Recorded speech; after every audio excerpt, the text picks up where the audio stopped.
Salem, Massachusetts, was a town that never fully escaped the shadows of its past. The narrow streets, lined with centuries-old houses, still whispered of the horrors that unfolded during the witch trials. Tourists flocked there, eager to catch a glimpse of the macabre history that the town had so carefully preserved. But for the residents, Salem was more than a curiosity. It was a place where the past and present were tightly interwoven, where the line between the living and the dead often blurred. Morgan arrived on a warm August afternoon. The sun hung low in the sky, casting long shadows across the cobblestone streets as she stepped off the bus, her long black coat trailing behind her.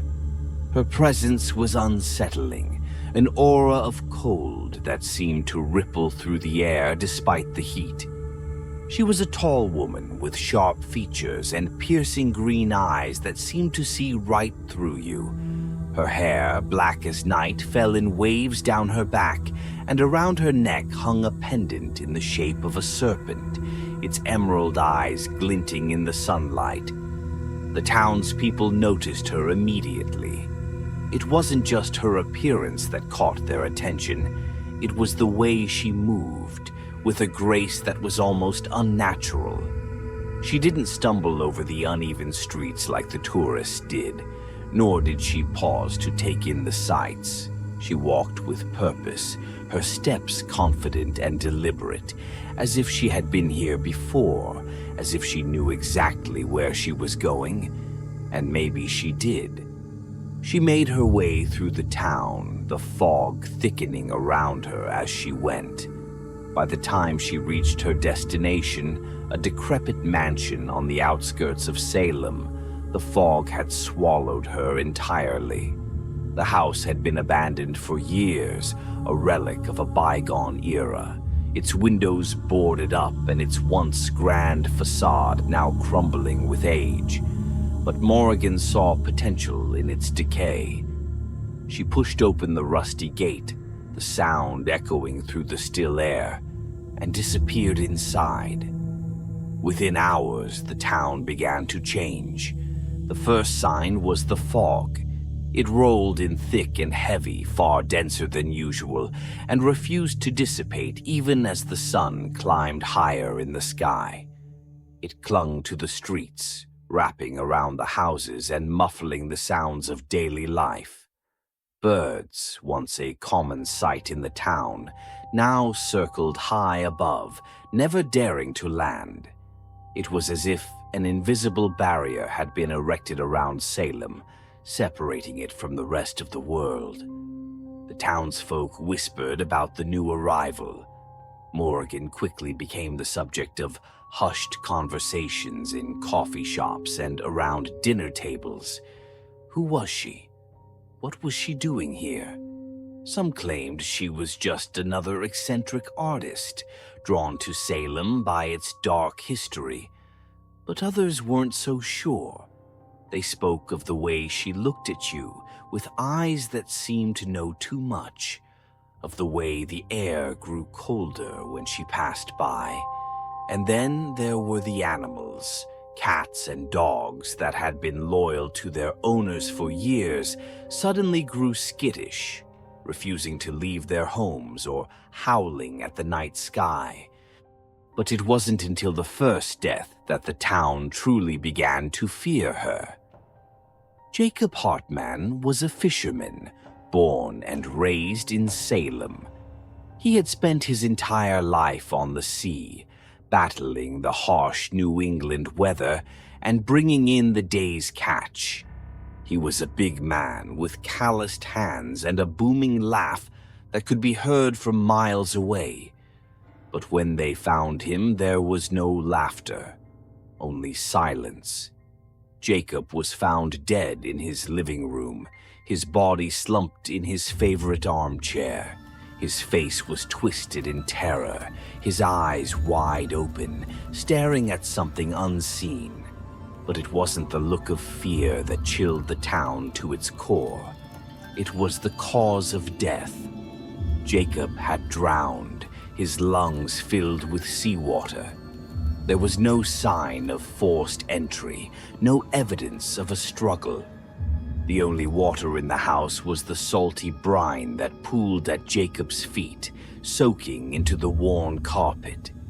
The police were baffled. The coroner's report confirmed that Jacob had died from drowning, but how was that possible? His house was miles from the ocean, and the windows and doors were locked from the inside. Theories circulated. Some said it was a freak accident, that Jacob had somehow inhaled seawater while on the docks and collapsed when he got home. But others, those who had seen the look in his eyes, whispered that it was something else, something unnatural. Samuel Carver was one of those people. He had lived in Salem all his life, and for as long as he could remember, he had been obsessed with the witch trials. He had spent years poring over old manuscripts, court records, and diaries, piecing together the events of that dark time. To him, the trials were more than just history. They were a puzzle, one that he was determined to solve. When he heard about Jacob Hartman, Samuel couldn't shake the feeling that something was very wrong. He had seen many strange things in his time, but this felt different. It felt deliberate. The night after Jacob's death, Samuel sat in his cluttered office, surrounded by stacks of papers and books, trying to make sense of it all. He couldn't stop thinking about the new woman in town, Morrigan. There was something about her that didn't sit right with him.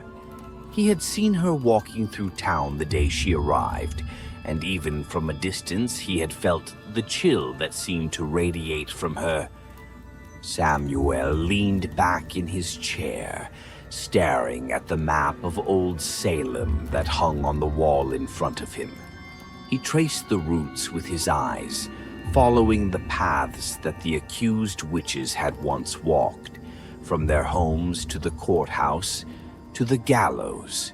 He had always believed that the town's dark history was just that, history.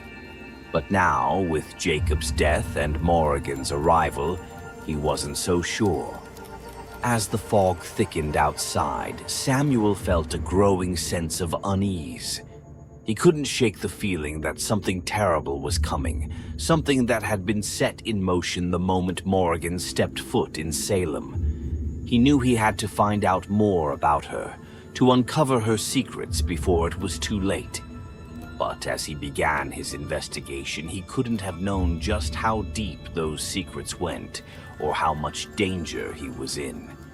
The town of Salem was changing, and Samuel Carver was about to find himself at the center of a nightmare that had been centuries in the making. Samuel Carver's fascination with Salem's dark past had always bordered on obsession. He was a man driven by a need to understand the events that had shaped his hometown, to uncover the truths buried beneath centuries of fear and superstition. The Salem witch trials were more than just a historical event to Samuel. They were a puzzle, a complex web of lies, paranoia, and human frailty that he was determined to unravel. But now, as strange events began to unfold in the town he knew so well, Samuel's obsession took on a new, urgent edge. The day after Jacob Hartman's death, Samuel locked himself in his office at the Salem Historical Society, surrounded by stacks of old manuscripts, court records, and yellowed maps. The room was cluttered, a testament to years of relentless research. Every inch of wall space was covered with charts, timelines, and photographs, each one a piece of the larger puzzle he was trying to solve. Samuel had always believed that if he could just find the right connection, the right clue, he could understand what really happened in 1692. But this was something different. This was happening now. Samuel sat at his desk, a single lamp casting a dim pool of light over the papers in front of him. He was studying the genealogies of the families who had lived in Salem since the 17th century, tracing their lineages back to the original accusers and accused. It was a task he had undertaken countless times before, but now it seemed more important than ever. There was a pattern here, he was certain of it, but it was just out of reach, like a word on the tip of his tongue. Morrigan. The name echoed in his mind, a dark and ominous presence that he couldn't ignore. From the moment she had arrived in Salem, Samuel had felt a strange pull towards her, a need to understand who she was and what she wanted. There was something about her that was deeply unsettling, something that didn't fit with the town's current reality. She wasn't just a visitor. She was something far more dangerous. Samuel reached for an old book, its leather cover worn and cracked with age. It was a compilation of court testimonies from the witch trials, a detailed record of the accusations, confessions, and executions that had taken place over 300 years ago. He flipped through the pages, scanning the names of the women who had been accused, looking for anything that might connect them to Morrigan. His eyes fell on a passage he had read many times before, but now it seemed to hold new significance. She stood before the court, unrepentant and cold, her eyes burning with a hatred that could not be quenched. She did not cry out as they condemned her, nor did she plead for mercy. Instead, she spoke a single word as they led her away, a word that has haunted those who heard it to this day. Morrigan. Samuel's heart quickened. The name was there, hidden in the annals of history. Could it be the same woman? It seemed impossible. No one could live for centuries. But the more he thought about it, the more he couldn't shake the feeling that there was a connection. Salem was a place where history never truly died, where the past lingered in every shadowed corner and cobblestone street. Perhaps in a town like this, time was more flexible, more malleable. He pushed the thought aside for now, focusing instead on the events that had been unfolding since Morrigan's arrival. The fisherman's drowning had been only the beginning. In the days that followed, more strange occurrences began to plague the town. Children who had been perfectly healthy suddenly fell ill, their fevered dreams filled with visions of fire and death. In the middle of the night, a series of fires broke out in the homes of those who could trace their lineage back to the original accusers. The flames consumed nothing but the old family portraits that hung in each house, leaving the rest of the homes untouched. Samuel spent hours piecing together the timeline of these events, mapping them against the historical records he knew so well. The parallels were undeniable. Each strange occurrence mirrored a key moment in the trials. Jacob Hartman's death coincided with the first execution, the children's illness with the initial accusations, the fires with the burning of effigies that had once taken place in Salem's streets. It was as if Morrigan was reenacting the trials, step by step, using the town's collective memory as her stage. But why? Samuel knew that history held power, but this was something different. Morrigan wasn't just drawing on the past, she was feeding on it, using the fear and guilt of Salem's residents as fuel for something far darker. The more he researched, the more Samuel became convinced that Morrigan was performing a ritual, one that required the reenactment of the trials to reach its conclusion. But what was the end game? What did she hope to achieve? The answer, he feared, lay in the town's forgotten history. Samuel scoured the oldest records he could find, looking for anything that might give him a clue to Morrigan's true intentions. He found references to dark rituals, ancient practices that had been brought over by the earliest settlers, but nothing that explained what was happening now. Time and again he returned to the name Morrigan, finding it in places where it didn't belong, as if she had been woven into the fabric of the town's history from the very beginning. As the days passed, Samuel's obsession deepened. He stopped sleeping, unable to tear himself away from his research. The more he uncovered, the more convinced he became that he was the only one who could stop Morrigan. But the deeper he delved into Salem's past, the more he realized how little he truly understood. He was searching for answers in a maze of half-truths and forgotten lore, and every turn seemed to lead him further into darkness. Late one night, as Samuel was poring over yet another ancient text, a sudden gust of wind rattled the windows of his office. He looked up, startled, but there was no storm, no sign of anything unusual outside. And yet the air felt charged with something he couldn't quite name. He glanced at the mirror on the wall, an old, cracked thing that had been there since he'd moved in. For a moment he thought he saw movement in the reflection, a shadow flickering just out of sight. But when he turned around, the room was empty. His heart raced as he stared into the mirror, his reflection distorted by the cracks in the glass. There was no mistaking it. Morrigan was watching him, her presence lingering in the periphery of his vision, always just beyond reach. She knew what he was doing, and she was letting him continue, as if daring him to uncover the truth. Samuel leaned back in his chair, a cold sweat breaking out on his forehead. He was close, so close to understanding what was happening. But with every step forward, the danger grew. He could feel it, a tightening around his chest, a whisper in the back of his mind that told him he was playing with forces far beyond his control. But he couldn't stop. He wouldn't stop. Morrigan had come to Salem for a reason, and Samuel was determined to find out what it was. The town's future, and perhaps its very soul, depended on it.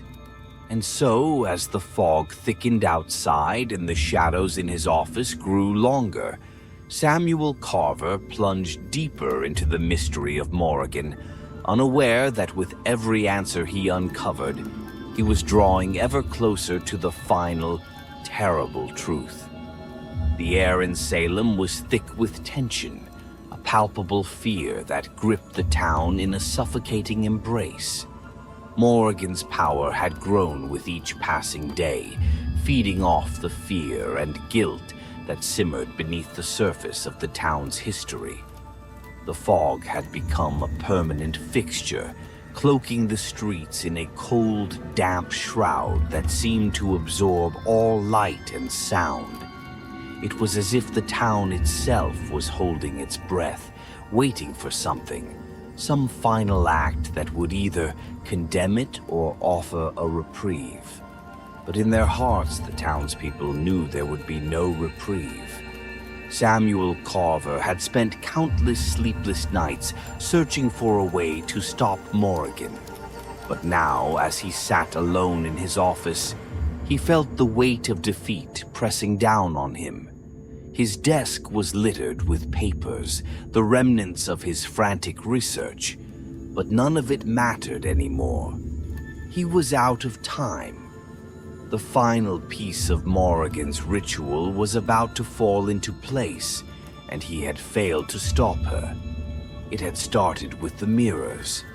At first, it was just a few, small, unnoticed cracks that spiderwebbed across the glass.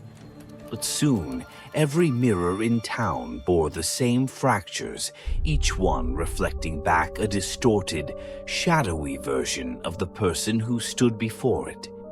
Then, one by one, they began to shatter.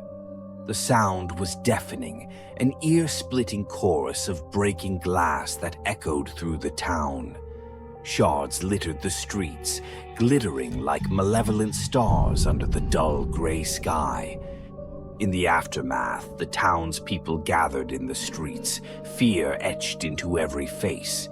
They whispered of the shattered mirrors, of the shadows that writhed within them before they broke, as if the reflections had taken on a life of their own. Some claimed to have seen figures in the broken glass, dark shapes that moved with a terrible purpose. Others spoke of whispers that came from the shards, voices that promised doom in a language no one could understand. But Samuel knew the truth. This was Morrigan's final act of power, the culmination of her ritual. His own mirror had shattered in the early hours of the morning, the sudden explosion of glass jolting him from his restless sleep. As he sat up in bed, heart pounding, he caught a glimpse of something in the reflection before it disintegrated. A figure, tall and cloaked in shadow, standing behind him.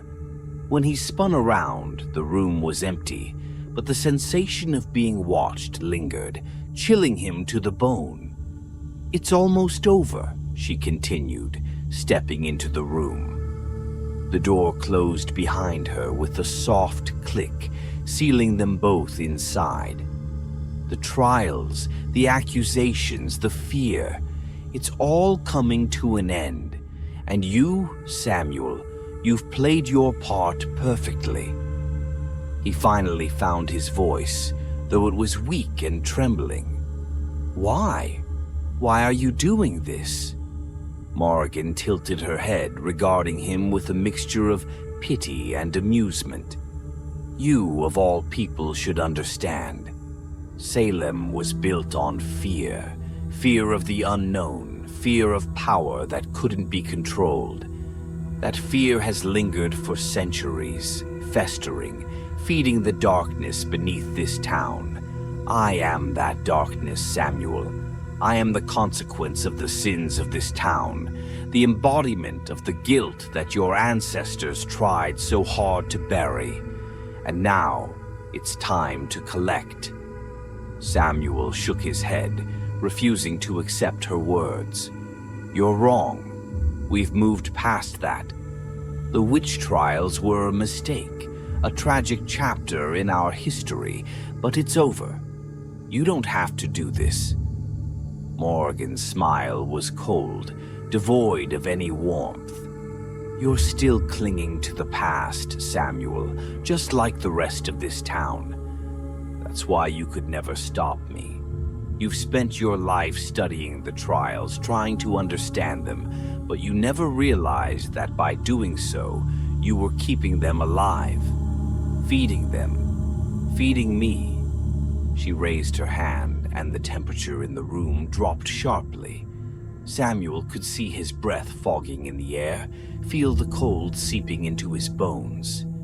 The shards of glass on the floor began to tremble, vibrating with an unseen force. "This is the final act," Morrigan said softly. "The last piece of the ritual. The mirrors were the key, you see. Reflections of the soul, fractured and broken. By shattering them, I've shattered the barriers between this world and the next. Soon the souls of Salem will belong to me." Samuel's mind raced, grasping for anything that could stop her, but there was nothing. He had failed.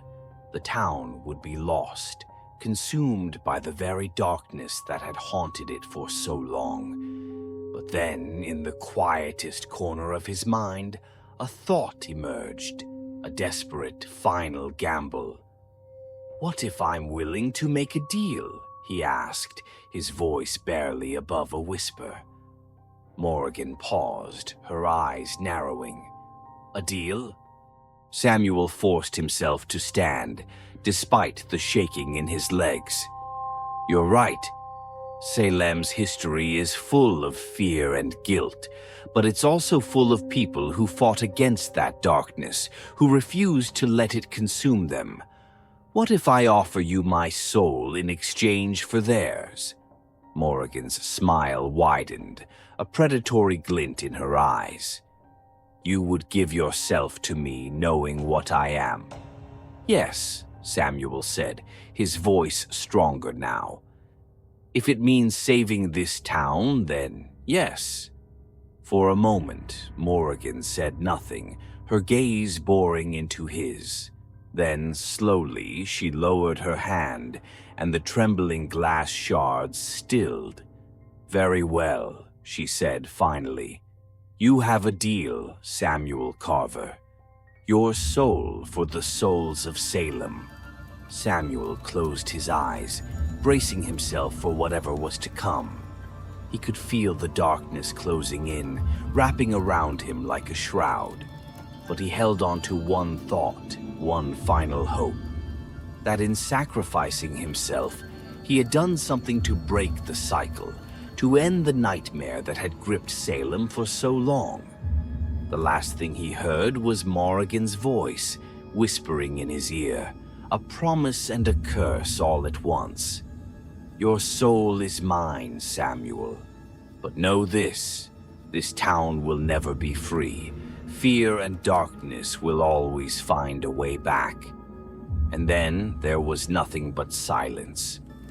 The fog lifted from Salem the next morning, revealing a town that seemed at first glance unchanged. The broken mirrors were swept away, the shards of glass discarded. Life returned to a semblance of normalcy, but those who had lived through the events of the past weeks knew better. They carried the memory of shattered reflections, of whispers in the dark, and of the historian who had tried and failed to stop the inevitable. For years to come, the townsfolk would speak of Samuel Carver, the man who had given everything to save his town. But as time passed, his story, like so many others in Salem's history, would be forgotten, buried under layers of new fears and new tragedies. And deep in the heart of Salem, where the fog lingered just a little longer, where the shadows seemed just a little darker, Morrigan waited. The cycle was complete, but the hunger remained. She knew that one day Salem would call to her again. It was only a matter of time. For years, the residents of Evergreen Apartments had been plagued by strange occurrences. The building, a once grand structure now faded with time, sat on the edge of town, surrounded by tall, imposing trees that seemed to guard it from prying eyes. Its halls echoed with the memories of better days, but now a sense of unease permeated the air. It started with little things. Missed items like keys and wallets would reappear in odd places. Furniture seemed to shift positions overnight. The elevator would stop at random floors, doors opening to empty hallways. These oddities were unsettling, but no one thought too much of them. Life went on, and people adjusted to the quirks of their aging home. Then, the disturbances grew more menacing. Noises in the night, a scraping sound, like nails on a chalkboard, emanated from the basement. Soft, almost human moans floated up through the vents. The power would flicker, plunging the building into darkness for agonizing minutes at a time. Pets went missing, and strange claw marks appeared on the walls. The residents shared their stories with each other, huddled in the laundry room or the dimly lit lobby. Mrs. Gonzalez, the kind-hearted elderly woman from the third floor, was particularly vocal. She had lived in the building the longest and claimed to have heard something moving around at night. The younger residents laughed it off, attributing it to her age and overactive imagination. But then, Mrs. Gonzalez disappeared. Her absence was noticed immediately. She was the heart of the building, always ready with a warm smile and a plate of freshly baked cookies.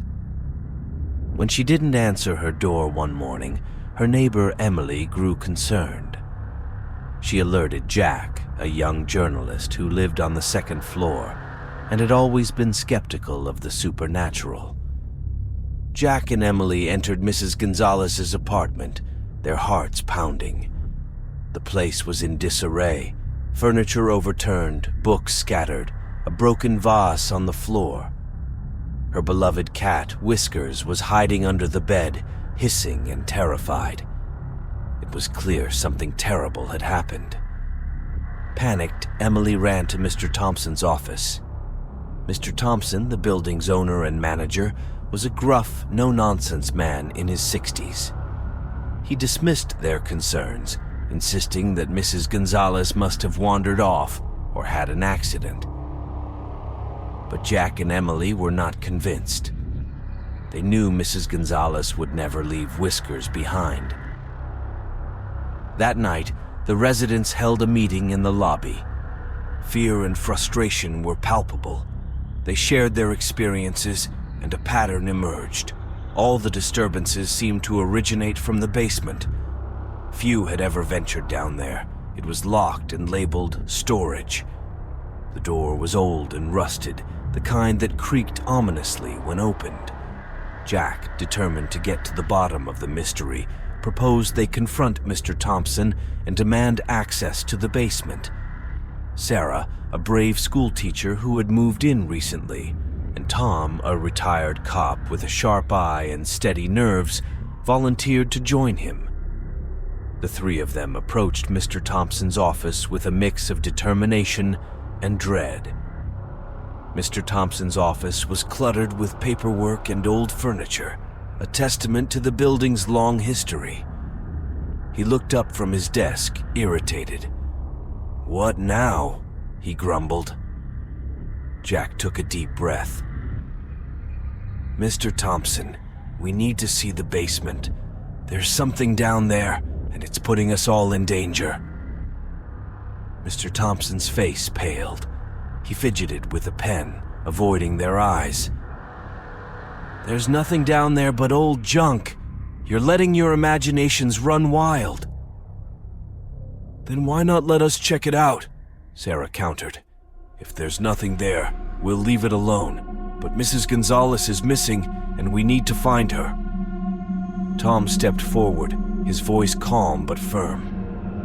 "With all due respect, sir, we're not asking. We're telling. We need to see the basement." Reluctantly, Mr. Thompson reached into his desk drawer and pulled out a set of keys. His hand shook slightly as he handed them over. "Fine, but I warned you there's nothing down there." With the keys in hand, Jack, Sarah, Tom, and a few other residents headed to the basement door. The air grew colder as they descended the stairs, a musty smell of dampness and decay growing stronger. The flickering lights cast eerie shadows on the walls, and the tension was thick. Jack inserted the key into the lock, and the door creaked open, revealing a dimly lit space filled with old furniture, dusty boxes, and cobwebs. It looked like any other basement, but the uneasy feeling in their stomachs told them otherwise. As they moved further in, they noticed a heavy, rusted door partially concealed behind a stack of boxes. It was different from the rest, more imposing and sinister. Tom, using his strength, managed to pry it open, revealing a dark corridor leading further underground. The air grew colder, and a sense of foreboding enveloped them. With flashlights in hand, they ventured into the unknown, their fears growing with each step. They had no idea what awaited them, but they knew they had to find out, for Mrs. Gonzalez and for their own safety. The narrow corridor beyond the rusted door was a stark contrast to the cluttered basement. The walls, previously rough concrete, transitioned to a cold, smooth metallic finish. An ominous hum seemed to reverberate through the air, as if the very walls were alive. Jack led the way, his flashlight beam slicing through the darkness. Sarah and Tom followed closely, their senses on high alert. Their footsteps echoed eerily, amplifying the silence around them. The air was damp and musty, tinged with the metallic scent of old machinery. They passed several doors, all locked and sealed tight, with labels such as lab equipment and chemical storage. Each step deeper into the underground labyrinth heightened their anxiety. As they rounded a corner, the corridor opened into a vast room. The ceiling was high, and the walls were lined with shelves full of ancient scientific equipment, long abandoned and covered in a thick layer of dust. At the center of the room stood a large, reinforced glass chamber, illuminated by a faint, eerie green glow from within. The group halted in their tracks, their eyes fixed on the grotesque figure inside. The creature was humanoid, but twisted and malformed. Its skin was pallid and stretched tight over a skeletal frame, with grotesquely elongated limbs that ended in sharp claw-like fingers. Its face, once human, was now a mask of agony and rage, with eyes that glowed an unnatural shade of yellow. Despite its monstrous appearance, there was a lingering trace of humanity in its features, a haunting reminder that this creature had once been a person. Jack approached a nearby table cluttered with dusty papers and old journals. He picked up the topmost journal, its cover brittle and cracked. The name Dr. Victor Leclerc was inscribed on the first page, and the entries were dated from over a decade ago. As Jack skimmed through the entries, he began to piece together a chilling story. Dr. Leclerc had been a brilliant but controversial scientist, obsessed with the idea of enhancing human capabilities. His research had been funded by a private organization with deep pockets and darker intentions. The lab beneath Evergreen Apartments had been his secret workspace, hidden from the prying eyes of the outside world. According to the journal, Dr. Leclerc had been conducting experiments on willing subjects, promising them improved strength, intelligence, and longevity. But as the experiments progressed, things began to go horribly wrong. The serum he developed had unpredictable and often horrifying side effects. The final entry revealed the identity of his last subject, a young man named Lucas, who had been one of the building's maintenance workers. Jack read aloud, his voice trembling. Lucas was a promising subject, strong and healthy. The initial results were promising, but soon his body began to reject the serum. His transformation was rapid and catastrophic. I have tried everything to reverse the effects, but nothing works.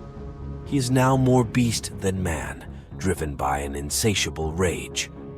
I have no choice but to contain him here, in the hopes that I can find a cure before it's too late. Sarah's eyes widened in horror. Lucas. He must have been trapped down here for years. No wonder we've been hearing those sounds. He's been trying to get out. Just as the gravity of their discovery sank in, a low, guttural growl emanated from the chamber. The creature, Lucas, was waking up. Its eyes snapped open, locking onto the intruders. The reinforced glass began to crack under the pressure of its thrashing, the sound piercing the tense silence. "Everyone, back away slowly," Tom instructed, his voice calm but firm. We need to figure out a way to contain it before it breaks free. The group scrambled to find something to reinforce the chamber, but the room offered little in terms of useful materials. Tom's eyes scanned the area, landing on a control panel near the far wall. He rushed over, hoping to find a way to activate any remaining containment protocols. With Sarah's help, Tom managed to power up the control panel. The old machinery whirred to life, the lights flickering as the system struggled to operate. Tom's fingers flew over the buttons, trying to decipher the outdated interface. Finally, he found what he was looking for: a secondary containment system designed to reinforce the primary chamber. Heavy metal bars descended from the ceiling, locking into place around the glass chamber. Lucas roared in frustration, the sound reverberating through the room and sending chills down their spines. The reinforced bars held, but it was clear they wouldn't last long against the creature's relentless assault. Jack turned back to the journals, flipping through the pages in a desperate search for answers. There has to be something here. Something about an antidote or a way to reverse the transformation. Sarah joined him, scanning the handwritten notes and diagrams. "Look here," she said, pointing to a page detailing the serum's composition. Dr. Leclerc was working on an antidote. He believed it was possible to reverse the effects, but he didn't have enough time to complete it. "Then we need to finish what he started," Jack replied, determination in his eyes. "We need to find the ingredients and create the antidote. It's our only chance."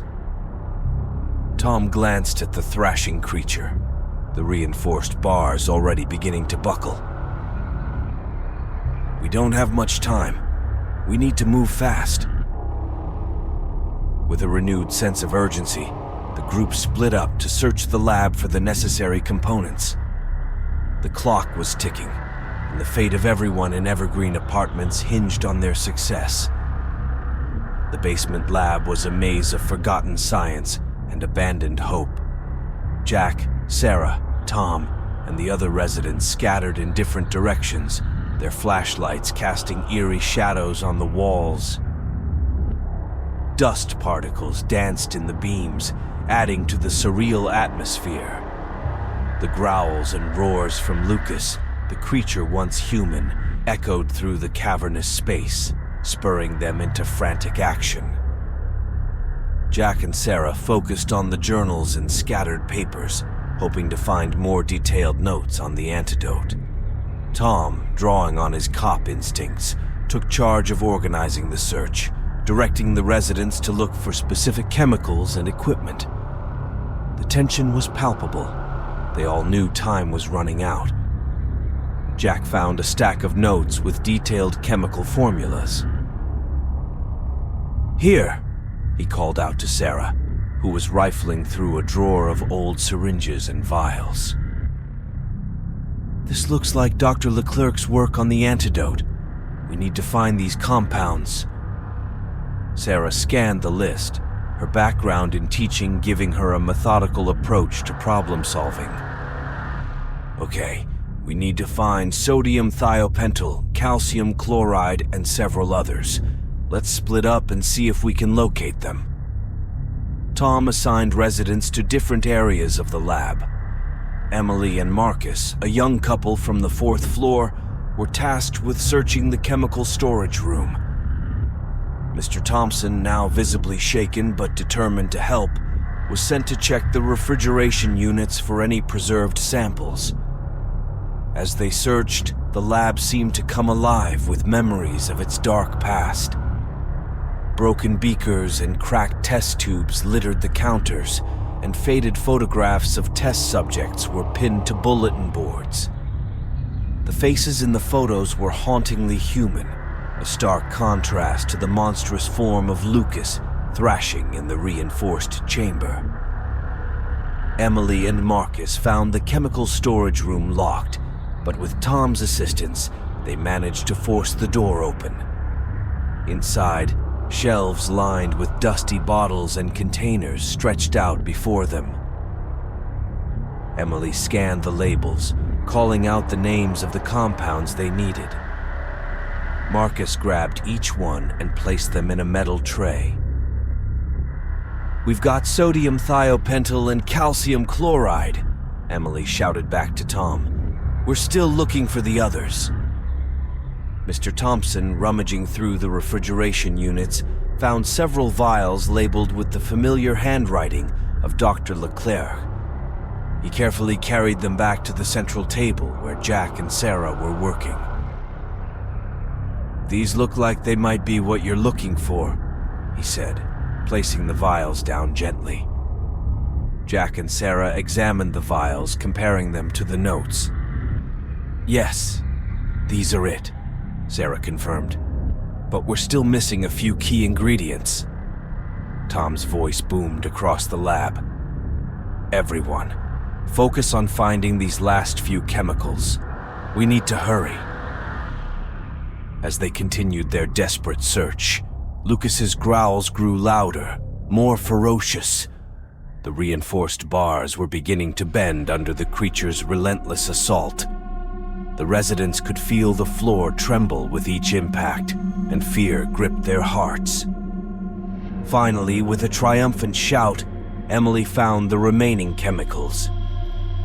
She and Marcus rushed them over to Jack and Sarah, who immediately set to work. Using an old but functional Bunsen burner and a set of scales, they began to mix the ingredients, following Dr. Leclerc's notes meticulously. The process was delicate and precise. Each drop of liquid and pinch of powder had to be measured perfectly. The room fell into a tense silence, the only sounds being the bubbling of chemicals and the distant roars of Lucas. The residents watched anxiously, knowing that their lives depended on the success of this antidote. Minutes felt like hours as Jack and Sarah worked, their hands steady, but their hearts racing. Sweat trickled down their brows as they carefully combined the final components. At last, they produced a syringe filled with a clear, shimmering liquid, the antidote. Sarah nodded, her mind racing. "We can use the old lab equipment to create a diversion, something loud and flashy to draw its attention." The residents sprang into action, setting up a makeshift distraction using an old generator and some flammable chemicals. As the plan came together, Tom prepared the syringe, his grip firm and resolute. They all knew this was a one-shot deal. Failure was not an option. With everything in place, Tom signaled for the distraction to be activated. The generator roared to life, sparking and emitting a blinding light. Lucas, enraged by the noise and light, turned its attention away from the group. Taking advantage of the moment, Tom moved swiftly and decisively. He approached the creature with the syringe ready, dodging its flailing limbs. The reinforced bars provided some protection, but he knew he had to be quick. With a well-timed lunge, Tom jabbed the needle into Lucas's arm and injected the antidote. The creature roared in pain and fury, its body convulsing violently. Tom retreated quickly, joining the others as they watched in horrified anticipation. Lucas's monstrous form began to twitch and spasm, the antidote working its way through his system. The transformation was slow and agonizing to witness. Gradually, the grotesque features started to recede, the elongated limbs shrinking back to human proportions. As the creature's thrashing subsided, it collapsed onto the floor of the chamber, breathing heavily. The residents held their breath, waiting to see if the antidote had truly worked. Moments later, Lucas's eyes fluttered open, no longer glowing with unnatural light, but filled with confusion and fear. He was human once more, but the trauma of his ordeal was evident. The residents, though relieved, were haunted by the realization of what had been done to him. Lucas was taken to a hospital for treatment, but the memories of the lab and the monster beneath Evergreen Apartments would stay with them forever. The residents vowed to ensure that such a tragedy would never happen again. They destroyed the remaining serum and equipment, sealing the basement and its dark secrets. Though they emerged from the ordeal stronger and more united, the experience left an indelible mark on their souls. They had faced a nightmare and survived, but the memory of the monster beneath would haunt them forever. The relief in Evergreen Apartments was palpable, but it was laced with a profound sense of unease. Lucas, now human again, was taken to the hospital under Tom's watchful eye. The residents, though united in their ordeal, were left grappling with the aftermath of their terrifying discovery.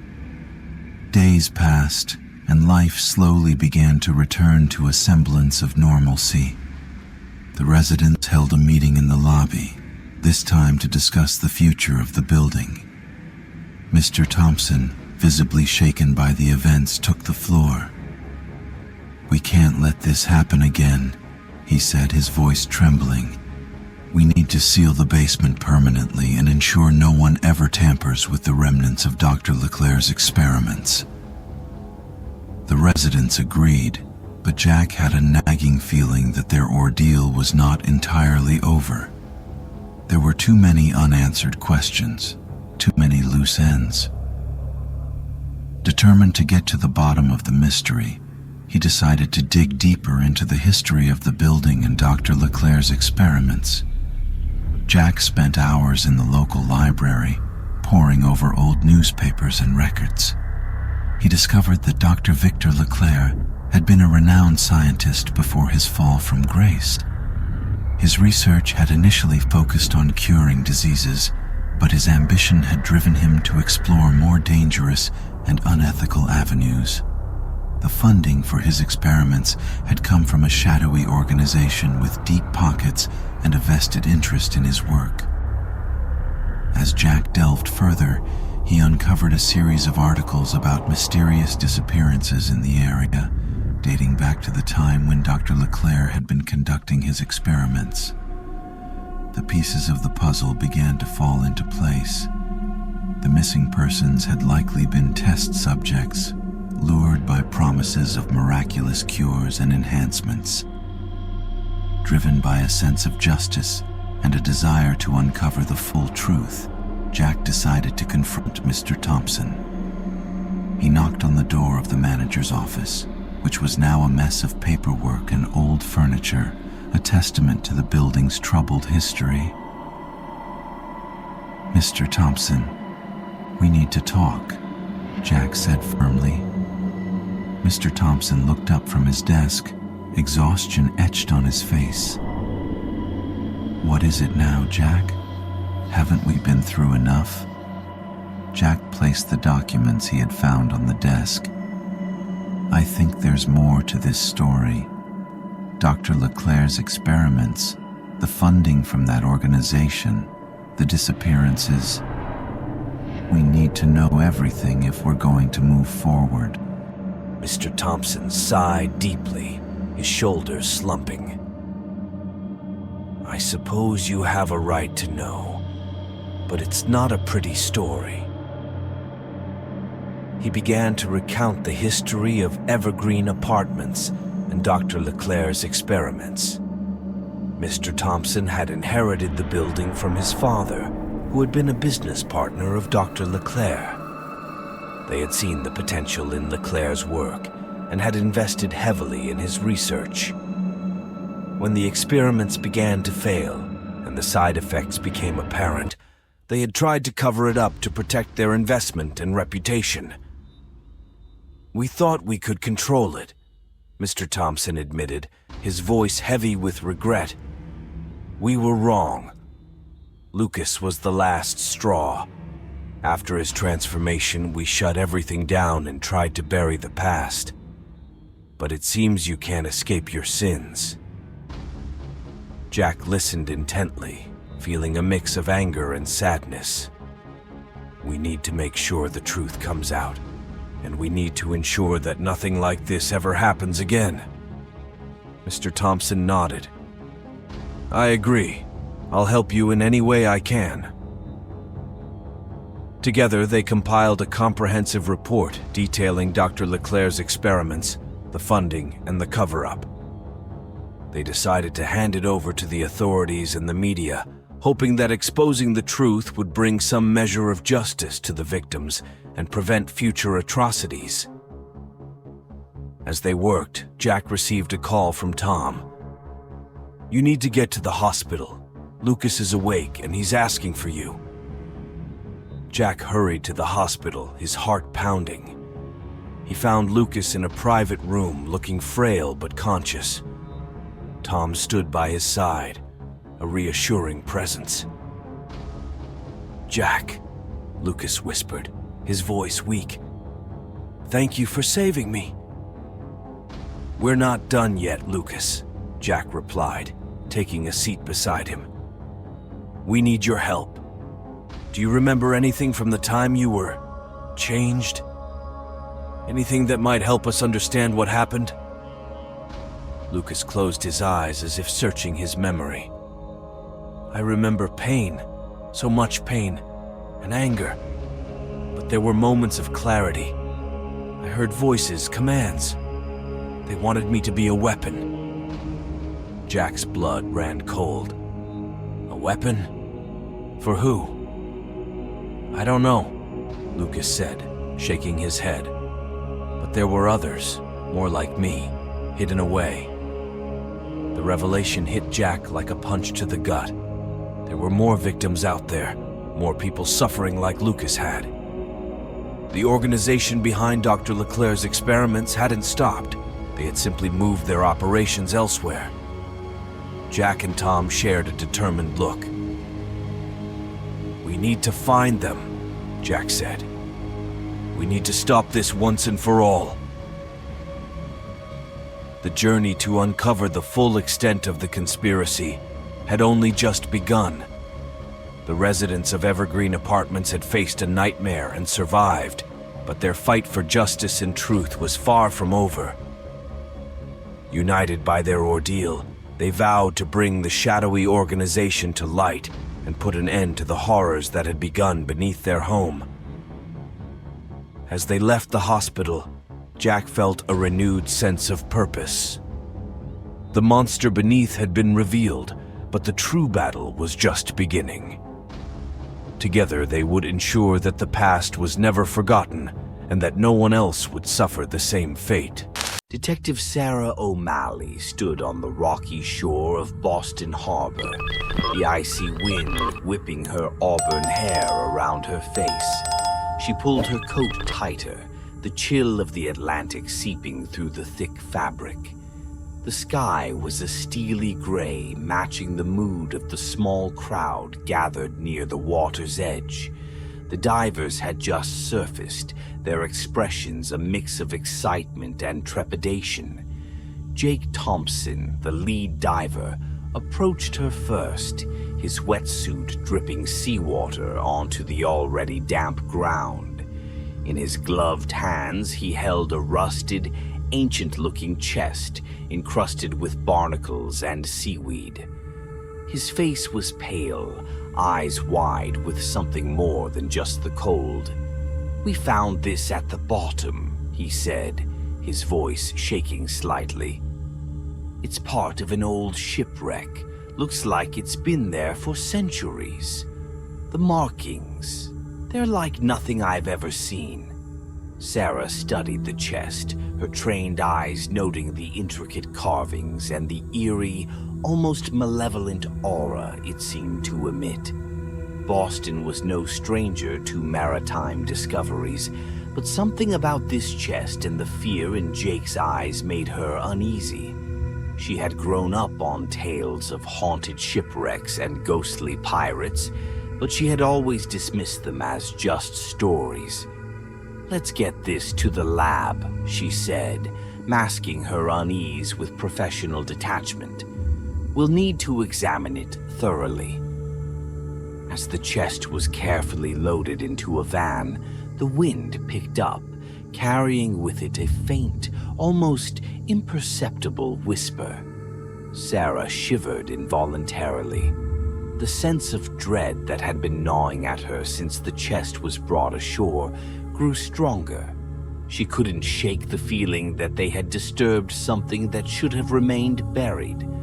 The call came in just past midnight. Detective Sarah O'Malley had just settled into bed after a long day of research when her phone rang, the harsh sound cutting through the silence of her apartment. Groggily, she answered, her heart sinking as she listened to the dispatcher's urgent tone.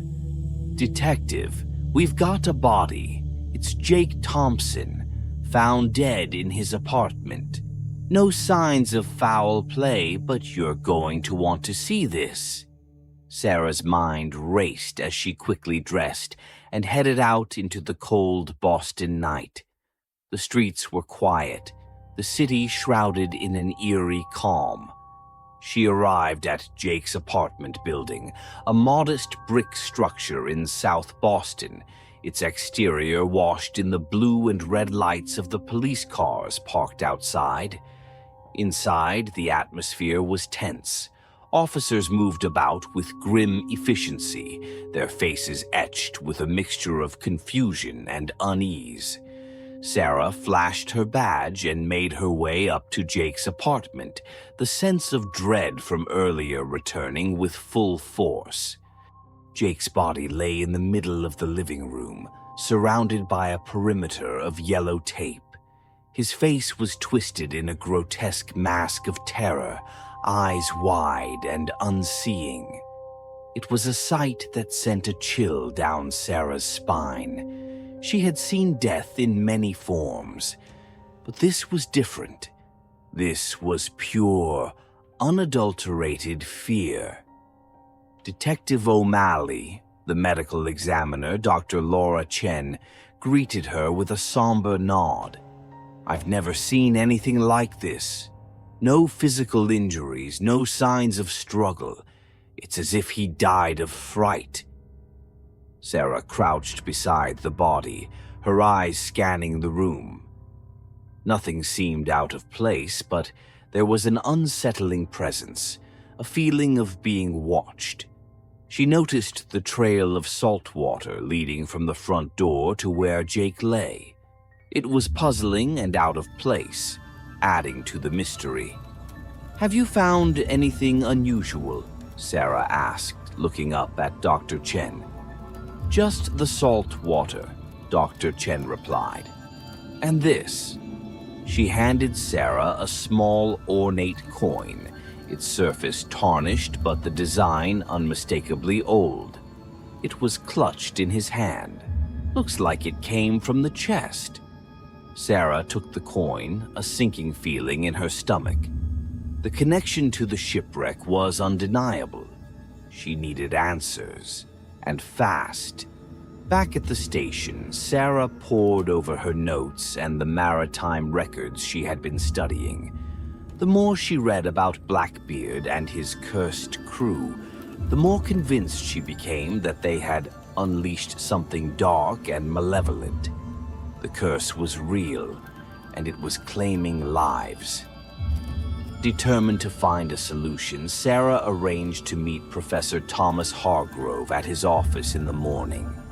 She needed to understand the nature of the curse and how to stop it. The next day, the sun barely piercing through the overcast sky, Sarah arrived at Boston University, where Professor Hargrove held a position in the Department of History and Folklore. His office was a cluttered space filled with books, maps, and artifacts, a testament to his lifelong passion for maritime history. Detective O'Malley, Hargrove greeted her warmly, though his expression was serious. I've heard about the incident. Tragic and quite unusual. Please sit down. Sarah wasted no time recounting the events of the past few days and showing him the coin they had found in Jake's hand. Hargrove listened intently, his brow furrowing with concern. The legends of Blackbeard's crew are well documented, he began. They were known for their ruthlessness, and it is said that they cursed their treasure to prevent it from being taken by anyone else. Disturbing their graves could very well have unleashed their wrath. Sarah leaned forward, her gaze intense. How do we stop it? Hargrove sighed, leaning back in his chair. The only way to appease the spirits and lift the curse is to return the treasure to its resting place and perform a ritual to honor and pacify them. It's a delicate process, and there's no guarantee it will work, but it's our best shot. As Sarah left the university, her mind was racing with the enormity of the task ahead. The city was in danger, and time was running out. The days following Jake Thompson's death were filled with an uneasy silence. The divers who had initially been so excited about their discovery now avoided each other, haunted by an unspoken fear. Sarah could feel the weight of the city's collective dread as she made her way through the streets of Boston. The usually bustling city seemed subdued, its people wary and on edge. The deaths continued, each one as mysterious and horrifying as Jake's. The second victim was Maria Sanchez, another member of the diving team. Her body was found in her kitchen, eyes wide open and face contorted in terror, much like Jake. A pool of salt water surrounded her, and clutched in her hand was another ancient coin, identical to the one found with Jake. Sarah stood in Maria's kitchen, her heart pounding. The pieces were falling into place, but the picture they formed was more terrifying than she had anticipated. She needed to act quickly. Desperate for answers, Sarah returned to Professor Hargrove's office. The professor greeted her with a grave expression, clearly aware of the growing danger. "Detective O'Malley," he began, gesturing for her to sit. "I've been researching the legends surrounding Blackbeard and his crew. The curse is real and it's powerful. The spirits of the pirates are bound to their treasure, and anyone who disturbs it faces their wrath."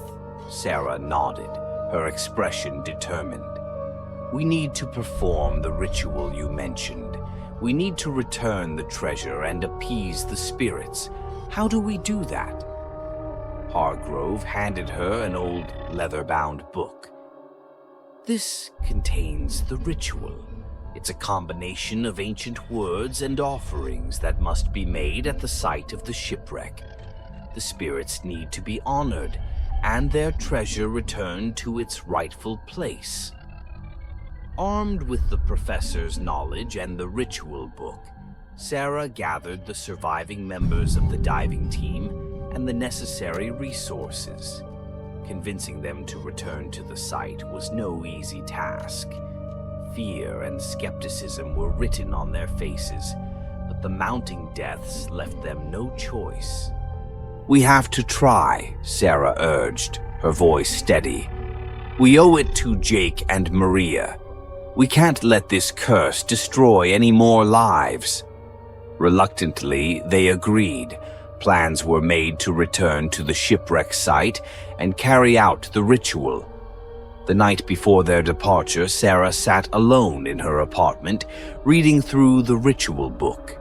The words were ancient, the meanings obscure, but she knew they held the key to saving the city. The following evening, under the cover of darkness, Sarah and her team set out on a small boat, heading towards the location of the shipwreck. The air was thick with tension, the silence broken only by the lapping of the waves against the boat. Sarah's heart pounded as they approached the site, the weight of the task ahead pressing down on her. As they reached the site, a heavy silence fell over the group. The ocean seemed unnaturally still, the air thick with an oppressive weight.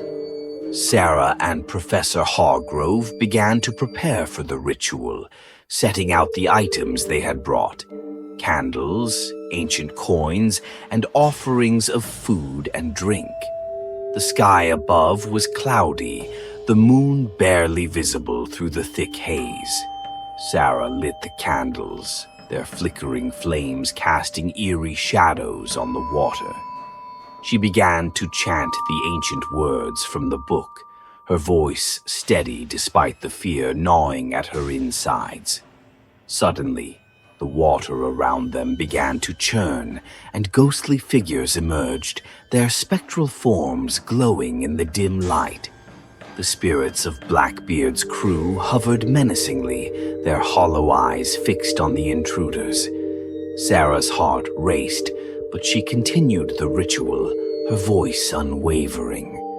Professor Hargrove joined in, his deep voice blending with hers.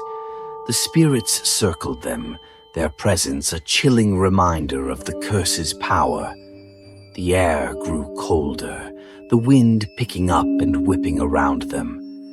As they neared the end of the ritual, the spirits let out an eerie wail, their forms flickering like candles in a storm.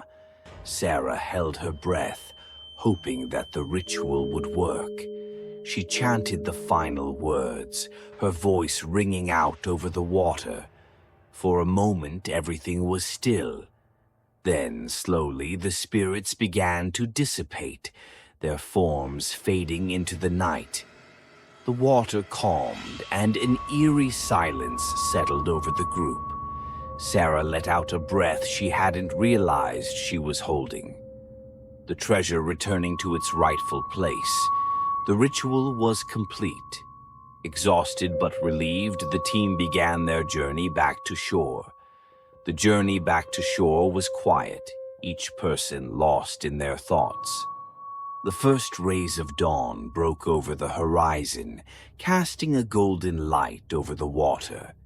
The city of Boston slowly came into view, and with it, a sense of normalcy began to return.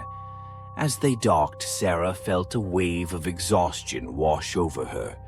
The weight of the past few days was finally catching up with her. She knew they had succeeded, but the memory of the ghostly pirates and the lives lost would stay with her forever.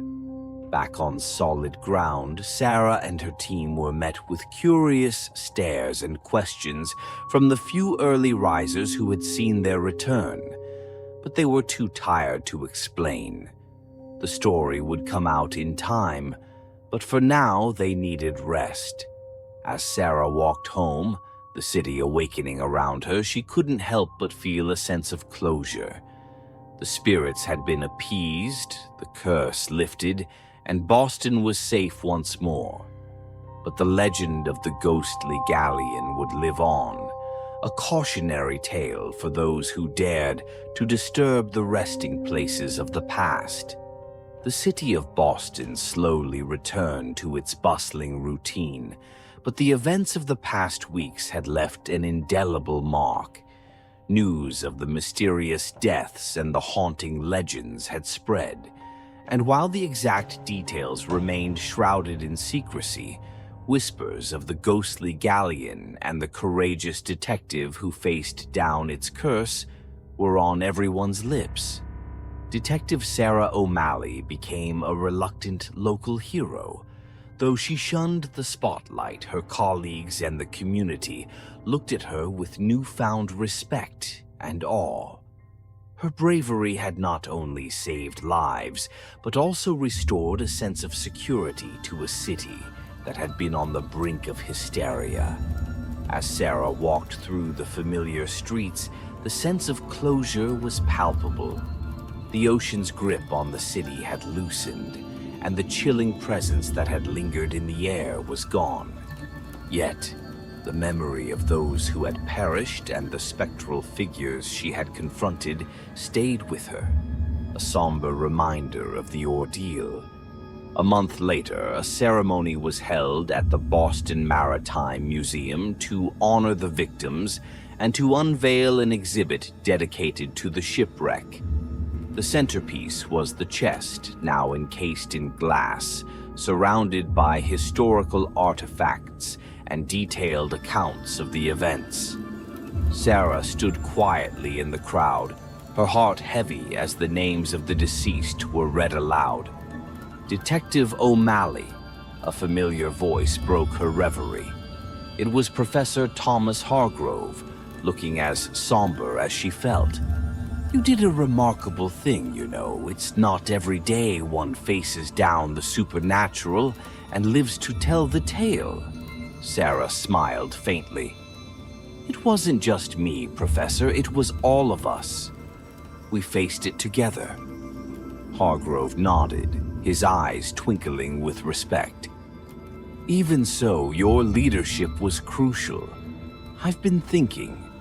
There's so much we still don't understand about these curses and legends. Maybe we should collaborate, delve deeper into the history, and perhaps prevent something like this from happening again." Sarah considered this. The idea of diving back into the world of ghost stories and ancient curses was daunting, but she also felt a strange sense of duty. "I'll think about it," she said, giving him a genuine smile. "But for now, I think we all need a break from the supernatural." As the ceremony concluded, Sarah made her way to the edge of the harbor. The water was calm, reflecting the golden hues of the setting sun. She stood there for a long time, lost in thought. The city was at peace, and for the first time in weeks, so was she. That night, as she returned to her apartment, Sarah found herself reflecting on the journey. The fear, the courage, the teamwork, it had all brought them to this point. She felt a deep sense of gratitude for her colleagues, for Professor Hargrove, and for the strength she had discovered within herself. Boston had returned to its normal rhythm, but the story of the ghostly galleon had become part of its rich tapestry of history and legend.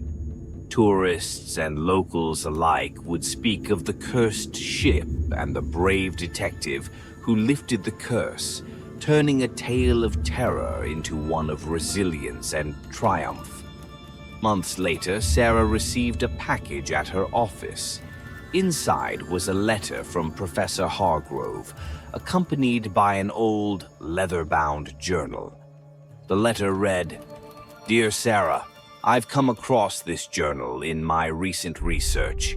It belonged to a sailor who survived Blackbeard's last voyage. I believe it might hold more clues about the curses and legends we've encountered. Whether you choose to explore further or keep it as a memento, I thought it fitting that you have it. Best regards, Thomas Hargrove." Sarah ran her fingers over the worn cover, feeling a connection to the past. She placed the journal on her desk, a symbol of the journey she had undertaken and the unknown adventures that lay ahead. As she looked out of her office window, the city stretched out before her, vibrant and alive. The sun cast a warm glow over the skyline, and Sarah knew that whatever came next, she was ready. The ghosts of the past had been laid to rest, but the spirit of Boston, resilient, courageous, and unyielding, would always endure. Salem, Indiana, was the kind of town that people often overlooked. A small, unassuming place with a population that hadn't changed much in decades. The town was known for its old brick buildings, quaint shops, and a single traffic light that blinked idly at the town's only major intersection. But beneath its sleepy exterior, Salem harbored a dark past, whispered about in hushed tones by those who still remembered the old stories. Most people brushed off the tales as nothing more than local folklore, stories to scare children and entertain tourists. But there were some who believed, and they knew to avoid the old cemetery, especially on Halloween night. Jake Williams was not one of those people. A natural leader with a fascination for all things paranormal, Jake had convinced his friends that spending Halloween night in the old cemetery would be the perfect way to end their senior year. To him, it was just another adventure, another story to tell. The group of teenagers had been friends since grade school, their bond strengthened by years of shared experiences in their quiet town. Halloween was their favorite holiday, and they always tried to outdo themselves with spooky activities. This year, Jake was determined to top them all. "Come on, it'll be fun," Jake had said, his brown eyes gleaming with excitement as he pitched the idea to his friends. "Just think about it, spending the night in the most haunted place in town. We'll bring snacks, tell ghost stories, and maybe even catch a glimpse of something supernatural. How many people can say they've done that?" Emily Thompson, Jake's girlfriend, rolled her eyes but smiled at his enthusiasm. She wasn't as into the supernatural as Jake, but she loved his adventurous spirit. "I don't know, Jake. That place gives me the creeps," she said, brushing a strand of her blonde hair behind her ear. "But I guess if we're all together, it'll be okay." Matt Harrison, the group's resident prankster, was immediately on board. "Hell yeah, I'm in. I've got some ideas for pranks that'll scare the pants off you guys. It's gonna be epic." His mischievous grin hinted at the trouble he was already planning. Sarah Collins, the quiet, bookish one of the group, hesitated. She had always been fascinated by the occult, but something about this idea made her uneasy. She had recently come across an old book in the town's library, filled with cryptic warnings about the cemetery and the witches who were said to have been buried there. The book claimed that on Halloween night, the barrier between the living and the dead was thinnest, allowing spirits to cross over. But she kept her concerns to herself, not wanting to be seen as the killjoy. Kevin Parker, the newest member of the group, was eager to fit in. He had moved to Salem just a few months earlier and had quickly fallen in with Jake and the others. He didn't believe in ghosts, but the idea of hanging out in a cemetery on Halloween sounded like a good time. "I'm down," Kevin said, shrugging. "What's the worst that could happen?" With everyone on board, the plan was set.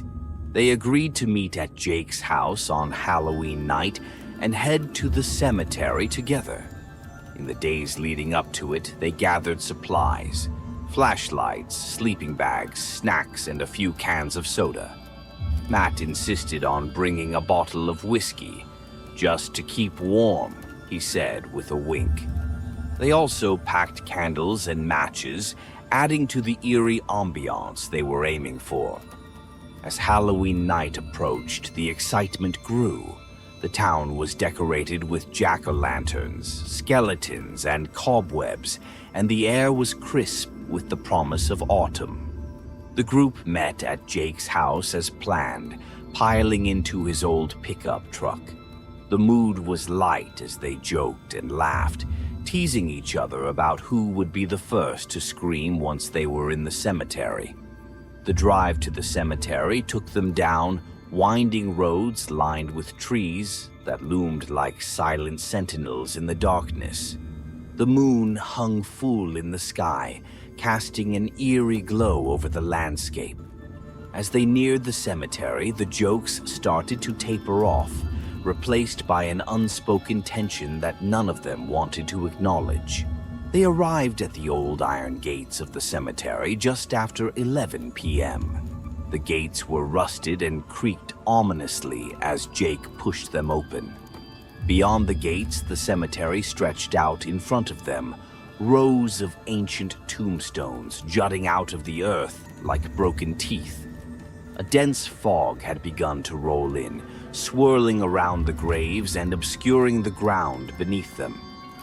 Jake led the way, holding a flashlight in one hand and Emily's hand in the other. They followed a narrow, winding path through the cemetery, the fog thickening around them with every step. The sounds of the town faded away, replaced by the eerie silence of the cemetery, broken only by the occasional rustle of leaves in the breeze. They found a small clearing near the center of the cemetery and set up their makeshift camp.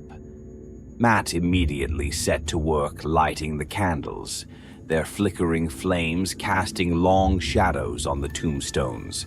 They spread out their blankets and opened the snacks, trying to shake off the growing sense of unease. "All right, who's got the first story?" Jake asked, his voice a little too loud in the stillness. He pulled out a bag of chips and leaned back against a gravestone, his bravado returning now that they were settled. "I've got one," Matt said with a grin, launching into a tale about a haunted house on the edge of town. The others listened, their laughter forced as they tried to ignore the creeping chill in the air.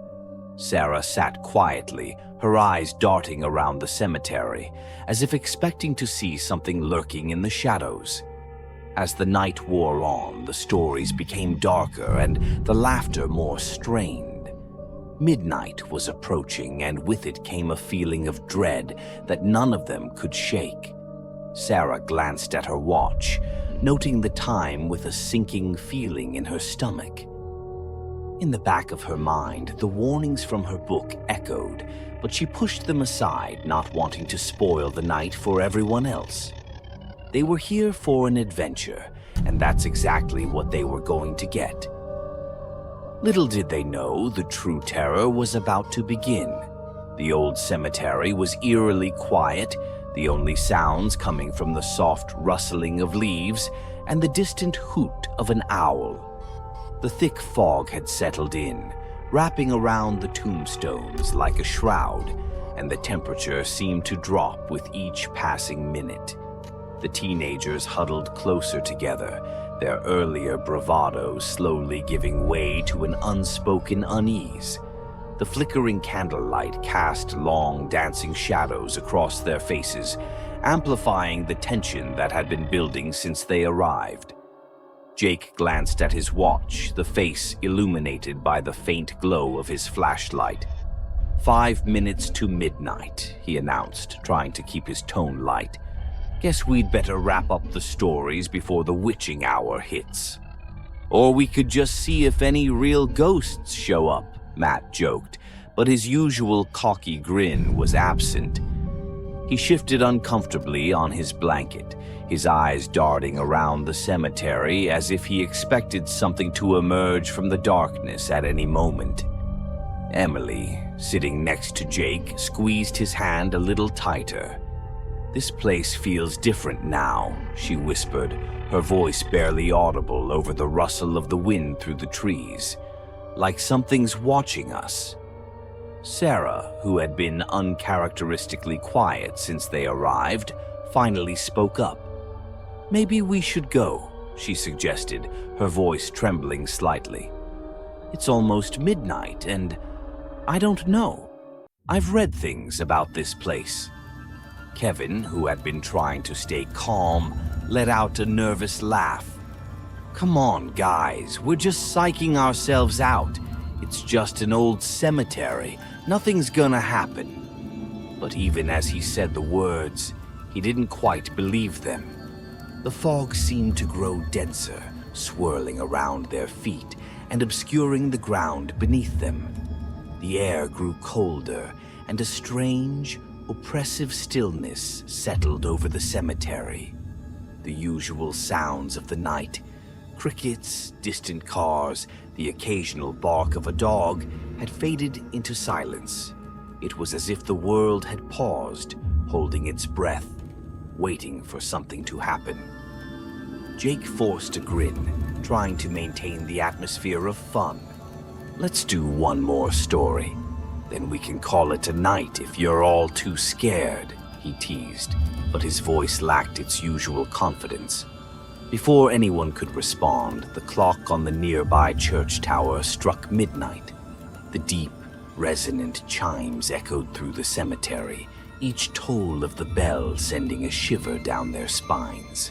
As the final chime faded into the night, a low rumble began to reverberate through the ground beneath them. At first, they thought it was just their imagination, but then the earth began to tremble more violently. The snacks and flashlights scattered across their blanket started to rattle and bounce, and the flickering candles were snuffed out as the ground shifted beneath them. "What the hell is that?" Kevin yelled, scrambling to his feet as the rumbling grew louder, more insistent. Jake stood up, his heart pounding in his chest. "Everyone stay calm. It's just an earthquake or something," he shouted, but his voice betrayed his fear. Emily clung to him, her eyes wide with terror. "We need to get out of here, Jake. Now!" Suddenly, the ground around them began to crack, and a sickening noise filled the air, the sound of splintering wood and crumbling stone. The graves surrounding them started to open, the earth splitting apart as if something below was pushing its way to the surface. The first skeletal hand broke through the dirt, its bony fingers curling around the edge of the grave, and then another, and another.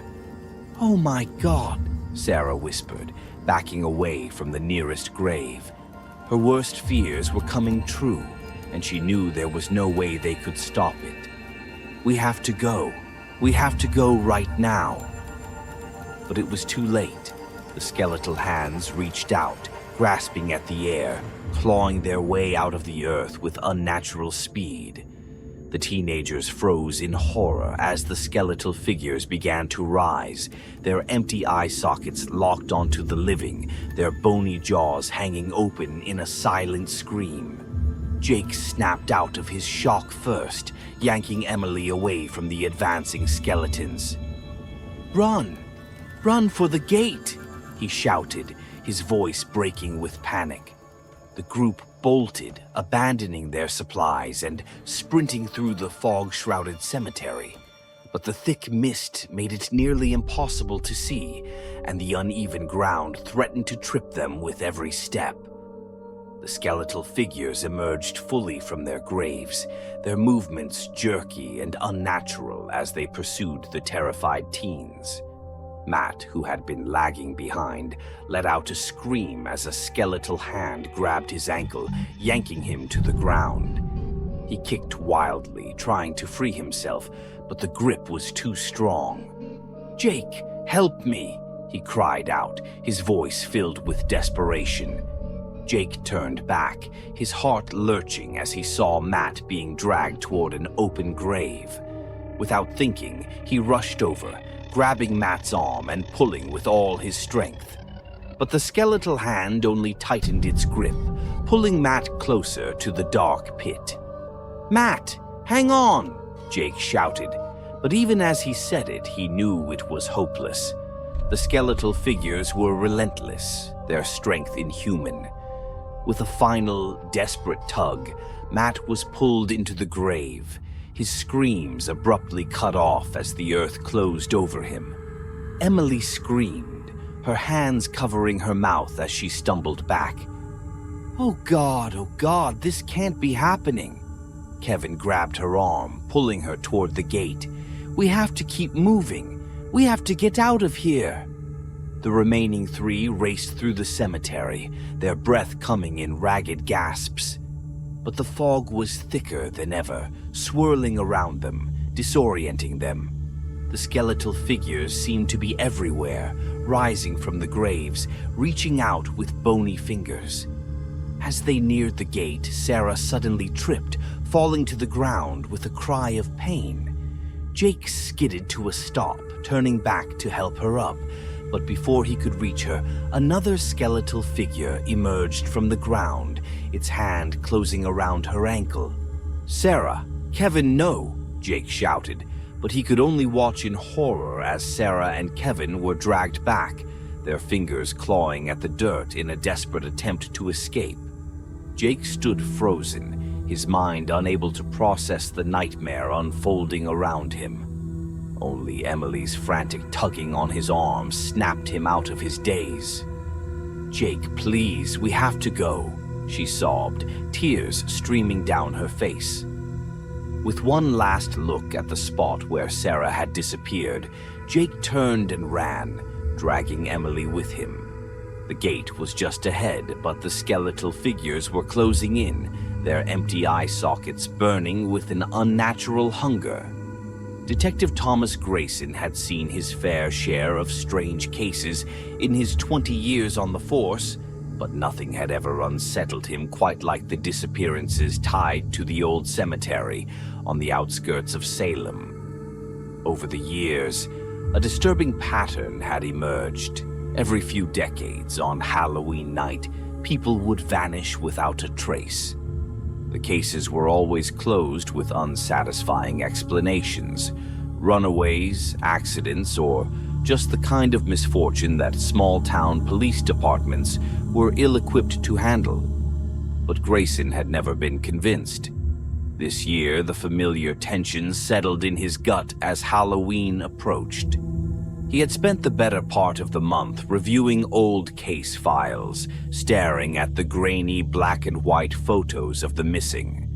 The faces haunted him, young, full of life, and then suddenly gone. The more he dug, the more he found. Reports of strange lights in the cemetery, unexplained noises, and locals whispering about curses and witches. It all sounded like superstition, but Grayson had learned not to dismiss anything out of hand. The truth had a way of hiding in the most unlikely places. As dusk fell on Halloween night, Grayson found himself driving toward the cemetery. He told himself it was just routine, a final sweep to ease his mind, but he knew better. Something had been pulling him toward that place for weeks. Maybe it was the fact that no one had gone missing in years, leaving the townspeople to believe that the curse, if there ever was one, had ended. Or maybe it was the uneasy feeling that this quiet was only the calm before a storm. He parked his car a few yards from the cemetery gates, his headlights cutting through the thickening fog. The old iron gates loomed ahead, rusted and worn, their once imposing presence now just a relic of the past. Grayson hesitated for a moment, his hand hovering over his flashlight. His instincts screamed at him to turn back, to leave the ghosts of Salem alone. But he couldn't shake the feeling that something was about to happen, something terrible, and he needed to be there when it did. With a sigh, he grabbed his flashlight and stepped out of the car. The cold night air bit at his skin, and he pulled his coat tighter around him as he approached the gates. The cemetery was silent, save for the crunch of gravel under his boots. As he passed through the gates, the fog seemed to close in around him, muffling the world outside. The tombstones stood like silent sentinels, their inscriptions worn down by time, the names of the dead barely visible. Grayson moved cautiously through the cemetery, his flashlight cutting a narrow path through the fog. He felt a strange pressure in the air, as if the atmosphere itself was waiting, holding its breath. He knew these grounds well. He'd been here many times before, investigating disappearances and following up on rumors. But tonight felt different, more oppressive, more dangerous. As he ventured deeper into the cemetery, he heard something faint in the distance, a low rumble that seemed to rise from the ground. He paused, straining to listen. The sound grew louder, more distinct, until it was unmistakable. The earth was moving. His heart began to pound as he quickened his pace, following the noise. The fog thickened, swirling around him like a living thing, and the air grew colder with every step. He reached the heart of the cemetery where the graves were oldest, their stones cracked and leaning. And then he saw them. 5 figures, huddled together in the center of a small clearing. Grayson's breath caught in his throat as he recognized the teens. He had seen them around town, laughing and carefree, just kids enjoying their last year of high school. But now, they were anything but carefree. The panic on their faces was unmistakable, their eyes wide with terror as they tried to fend off something Grayson couldn't see. He moved closer, his instincts telling him to call out, but something held him back. The ground beneath the teens was shifting, the earth cracking open as skeletal hands began to emerge. Grayson's stomach turned as he watched the scene unfold, a nightmare playing out before his eyes. One of the teens, a boy with dark hair, Jake, Grayson recalled, was shouting orders, trying to lead his friends to safety. But it was chaos. The fog was so thick that it obscured everything beyond a few feet, and the skeletal hands were relentless, grasping at the teens' ankles, dragging them down. Grayson's training kicked in, and he drew his gun, aiming at the bony figures emerging from the ground. He fired off a shot, but the bullet passed harmlessly through the skeletal hand of the nearest figure, disappearing into the mist. His heart raced as he realized that he was dealing with something far beyond his comprehension. The teens were screaming now, their voices raw with terror. Grayson watched in horror as one of them, a girl with long dark hair, was pulled to the ground, her fingers clawing at the earth in a desperate attempt to escape. But the skeletons were too strong. With a final, sickening pull, she was dragged beneath the surface, her scream abruptly cut off. "No!" Grayson shouted, rushing forward, but it was too late. The ground sealed itself as if it had never been disturbed, leaving no trace of the girl who had just vanished. He turned his attention to the others, but they too were being overwhelmed. The fog swirled around him, disorienting him, and the skeletal hands seemed to be everywhere. Another teen was pulled under, his terrified face disappearing into the earth as the ground closed over him. Grayson fired again and again, but it was useless.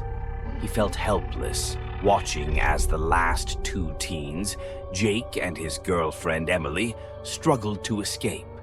But the fog was too thick, the cemetery a labyrinth of graves and shadows. "Run! Get out of here!" Grayson shouted, but his voice was swallowed by the fog. He watched in horror as Jake was pulled down, leaving Emily alone, her face a mask of pure terror. Grayson's heart pounded in his chest as he rushed toward Emily, determined to save at least one of them. But just as he reached her, a skeletal hand shot out from the ground, wrapping around her ankle and pulling her down. She screamed, her eyes locking onto Grayson's as she was dragged beneath the earth, her voice cutting off as the ground swallowed her whole.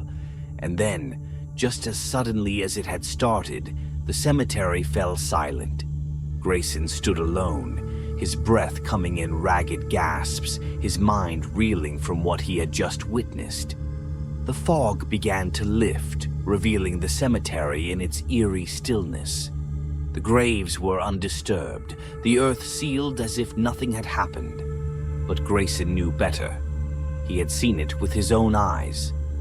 He stumbled back, dropping to his knees at the spot where Emily had vanished. He began to dig with his hands, desperately clawing at the earth, but it was no use. The ground was solid, unyielding, as if it had never been disturbed. The teens were gone, swallowed by the cemetery, and there was nothing he could do to bring them back. The first light of dawn began to break over the horizon, casting a pale glow over the cemetery. Grayson sat back on his heels, his hands trembling as he stared at the undisturbed earth. He had seen many things in his career, but nothing like this. Nothing that defied explanation so completely. As he slowly rose to his feet, his eyes caught sight of something in the distance, newly carved tombstones, standing side by side in a row. He approached them cautiously, his heart pounding in his chest. The names of the missing teens were etched into the stones, along with their birth and death dates. But it was the faces that chilled him to the bone. Each tombstone bore a carving of the teens' faces, their expressions frozen in terror. Grayson stumbled back, his mind racing. He needed to tell someone, to report what had happened, but who would believe him? The town would brush it off as another Halloween tragedy, a group of kids who had gone too far and paid the price. But Grayson knew the truth. He had seen the evil that lurked in the cemetery, and he knew it was only a matter of time before it claimed more victims. With a heavy heart, Grayson turned and walked back to his car. As he drove away from the cemetery, the fog began to lift completely, revealing the town of Salem, bathed in the soft light of morning. But for Grayson, the nightmare was far from over.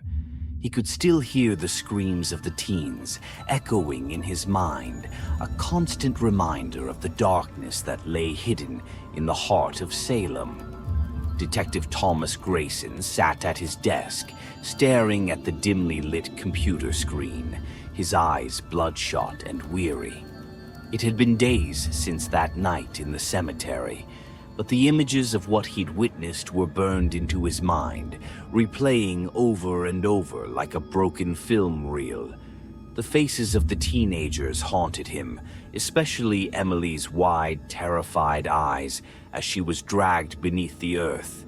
He had barely slept, his mind consumed by the need to understand what had happened and how he had failed to save them.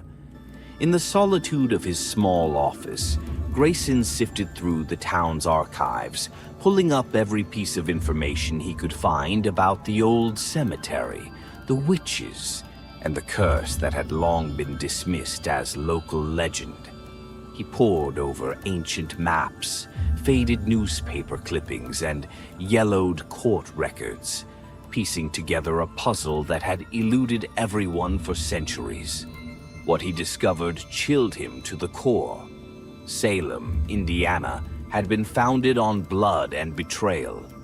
The original settlers, fearful of the dark power they believed lurked in the woods, had accused a group of women of witchcraft, blaming them for the town's misfortunes.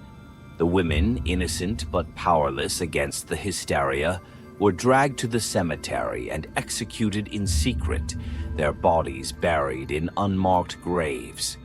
Before they died, they cursed the land, vowing to return on All Hallows' Eve to exact their revenge. The curse had been written off as superstition, a fairy tale to scare children. But Grayson now knew it was real. The witches had risen, not as vengeful spirits, but as something far worse, twisted, malevolent forces that fed on the souls of the living. They had claimed their victims that night, as they had done so many times before, and they would continue to do so until someone found a way to stop them. Grayson's search led him to the occult book Sarah had brought to the cemetery that night. It had been found near the gate, discarded in the chaos, and the police had taken it as evidence. Grayson had fought to get his hands on it, knowing it held the key to the curse. Now, as he leafed through its brittle pages, he found what he was looking for. A passage detailing a ritual that could have protected the teens, a way to seal the witches' spirits back in their graves. But the ritual required something they didn't have: the blood of the innocent and the guilt of the damned. The witch's curse could only be broken by someone willing to sacrifice their own soul, to take the place of those who had been wrongfully killed so many years ago. Grayson stared at the words, his heart heavy with the weight of what he now knew. The teenagers had been doomed the moment they set foot in that cemetery. They were the innocent ones, lured by the curse to fulfill a fate that had been set in motion centuries before. A knock at the door broke his concentration. Grayson looked up to see his partner, Detective Laura, standing in the doorway, her expression a mix of concern and exhaustion. "Tom, you need to take a break," she said softly, her voice tinged with worry. "You've been at this for days. You're not going to find anything more." But Grayson shook his head, his eyes returning to the book. "I can't, Laura. There's something here, something we missed. I have to figure it out." She sighed and walked into the room, placing a hand on his shoulder. "You've done everything you can. You were there, you saw what happened, but no one could have stopped it. Whatever those things were, they're beyond our understanding." Grayson closed the book and leaned back in his chair, rubbing his temples. "But I was so close. I should have done more. I should have saved them." "You did everything you could," Laura insisted. "No one else would have even believed it. But you're just one man, Tom. You can't fight something like this on your own." He knew she was right, but the guilt gnawed at him. What if they come back? What if more kids go missing next Halloween? We can't just leave it like this. Laura's hand tightened on his shoulder. "Then we'll be ready. We'll warn the town. We'll make sure no one goes near that place again. And we'll keep looking for a way to stop it. Together." Grayson nodded, though he wasn't sure if he believed it. The curse was ancient, powerful, and rooted in the very soil of Salem. He had seen the faces of the missing teens carved into those tombstones, their terror immortalized in stone. The witches were far from finished, and the town was still in danger. But what could they do? The answer lay in the ritual, in the sacrifice it demanded. He knew what it meant, what it would take to end the curse once and for all. But was he willing to pay that price? To give up everything, even his soul, to save the town and the lives of others? The thought weighed heavily on him, a choice he wasn't ready to make. As Laura left him to his thoughts, Grayson returned to the book, his mind racing. He read the ritual again, tracing the ancient symbols with his finger, committing every detail to memory. There was still time, still a chance to prepare. He would keep searching, keep fighting, but he knew deep down that it would come to this in the end. With a sigh, he closed the book and placed it on the desk. He glanced at the clock. It was nearing midnight.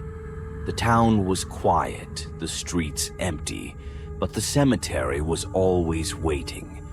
The thought of it filled him with dread, but also with resolve. Grayson stood, reaching for his coat. He wasn't ready to give up, not yet. He would continue his work day after day until he found a way to stop the curse. The town of Salem might not believe in witches or curses, but Grayson did. And as long as he was alive, he would protect it, no matter the cost. As he left his office, locking the door behind him, the fog began to creep into the streets outside.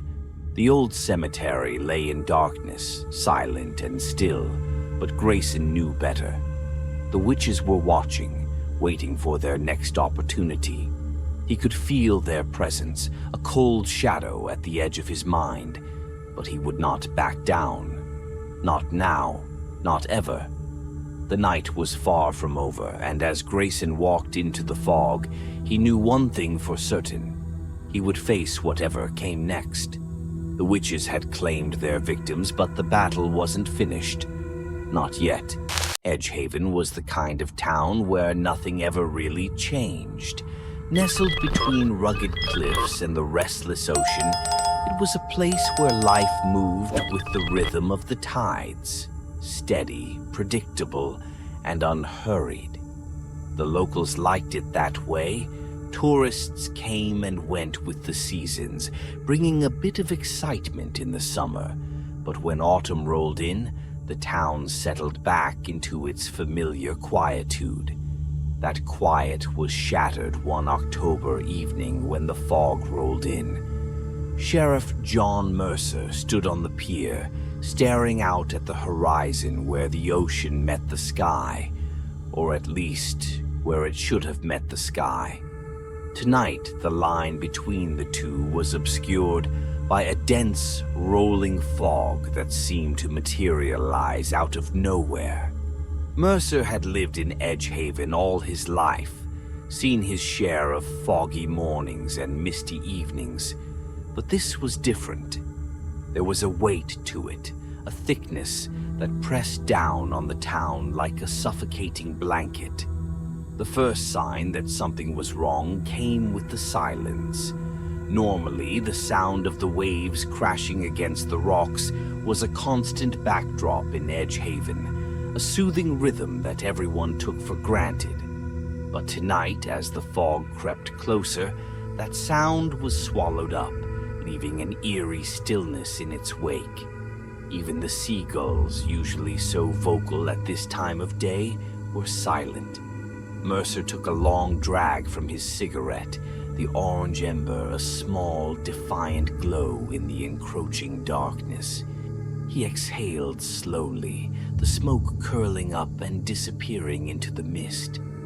There was an unease settling in his gut, a nagging feeling that this fog wasn't just a weather phenomenon. He couldn't quite put his finger on it, but something about the way it moved, the way it seemed to have a life of its own, made the hairs on the back of his neck stand up. "Sheriff?" Mercer turned to see Tom Harper, one of the local fishermen, approaching. Tom was a grizzled man in his late 60s, with a face weathered by years at sea. He looked just as unsettled as Mercer felt. "You ever seen fog like this before?" Tom asked, his voice low, almost as if he was afraid the fog might hear him. Mercer shook his head. "No, can't say I have. It's strange." Tom nodded, glancing nervously at the thickening mist. "I was out on the water when it started rolling in. Came out of nowhere, and fast, too. I could barely see the bow of my own boat. Had to turn around before I got lost in it." Mercer didn't respond immediately. He was still watching the fog, now just a few yards from the edge of the pier. It was like watching a living thing, creeping forward inch by inch, consuming everything in its path. He flicked his cigarette into the water and turned to Tom. "Let's head back into town. I've got a bad feeling about this." As the two men made their way down the pier, the fog continued its relentless advance, spilling over the harbor and into the narrow streets of Edgehaven. By the time Mercer and Tom reached the main street, the fog had swallowed the town whole. Visibility was reduced to mere feet, the familiar landmarks of the town now ghostly shapes in the mist. People were starting to notice. Doors opened and heads poked out, faces etched with concern. Mercer could hear the murmurs of confusion and fear spreading through the small crowd that had gathered outside the general store. "What the hell is going on, John?" asked Mary Henderson, the store's owner, her voice tinged with panic. "I don't know, Mary," Mercer replied, trying to keep his own anxiety in check. "But I suggest everyone heads home and stays inside until this passes. No sense wandering around in this mess." As the crowd reluctantly dispersed, Mercer's radio crackled to life. He pulled it from his belt and held it to his ear. Sheriff, you there? This is dispatch. I'm here, Emily. What's going on? John, we're getting reports that people are missing. Mrs. Talbot, Mr. Finnegan, a few others. No one's seen them since this fog rolled in. Mercer felt a chill that had nothing to do with the cold, damp air. Missing? What do you mean, missing? I don't know, Emily replied, her voice shaky. People are saying they just disappeared, went out into the fog and never came back. Mercer's grip tightened on the radio. Disappearances? In Edgehaven? That didn't make sense. Nothing ever happened here. Nothing like this. I'm on my way, he said, his voice grim. As Mercer made his way through the fog-shrouded streets, he couldn't shake the feeling that something was terribly, horribly wrong. The fog was too thick, too heavy, and it carried with it an unnatural silence that seemed to swallow every sound. The town, usually so full of life, now felt like a ghost town. Every building and street shrouded in a sinister, oppressive mist. When he reached Mrs. Talbot's house, he found the front door ajar, creaking softly as it swung back and forth in the faint breeze.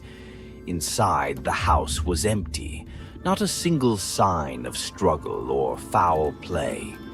It was as if she had simply walked out the door and vanished into the fog. Mercer felt a creeping dread settle in his chest. This wasn't just a thick fog or a strange weather pattern. Something was out there in the mist, something that was taking people, leaving no trace behind. As he stepped back out onto the porch, the fog seemed to close in around him, the silence pressing down like a weight. He had the sudden, overwhelming sense that he was being watched. But by what? Or by whom? The fog was hiding something deadly, and it was only just beginning. Mercer knew he needed to act fast. The town was in danger, and he was the only one who could do anything about it. But as he made his way back to the station, the fog seemed to tighten its grip on the town, as if it knew he was planning to fight back. The fog had thickened overnight, turning Edgehaven into a ghostly labyrinth of shadows and half-seen shapes. By morning, the town's familiar landmarks were little more than vague outlines, swallowed whole by the dense mist that pressed against every window and door. The townsfolk, already unnerved by the strange disappearances, stayed indoors, huddled together in tense silence. But fear has a way of gnawing at the mind, of whispering doubts and spurring reckless decisions. It was this fear that drove Danny Lawson out into the fog that evening. His brother, Tim, had been missing for nearly 24 hours, and the uncertainty was eating Danny alive. He couldn't just sit there waiting for news that might never come. He had to do something, had to find Tim and bring him back home. His mother's pleas had fallen on deaf ears. Danny, please, just wait for the sheriff to organize a search. It's too dangerous out there. But Danny had seen the look in her eyes, the same look of hopelessness that had been spreading through the town like a sickness. He couldn't bear it. He had to go. With a flashlight in hand and his collar pulled up against the damp chill, Danny stepped out into the thick, enveloping fog. The cold was immediate and biting, the kind that settled deep in your bones.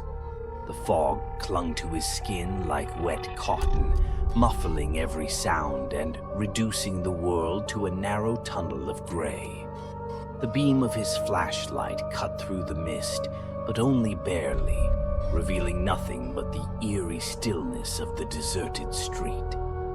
"Tim," he called, his voice unnaturally loud in the quiet. Tim, can you hear me? Only silence answered. Danny tried to ignore the way his voice seemed to echo back at him, distorted by the fog. He moved forward cautiously, each step a muffled crunch on the gravel road. The town had never felt so alien, so foreboding.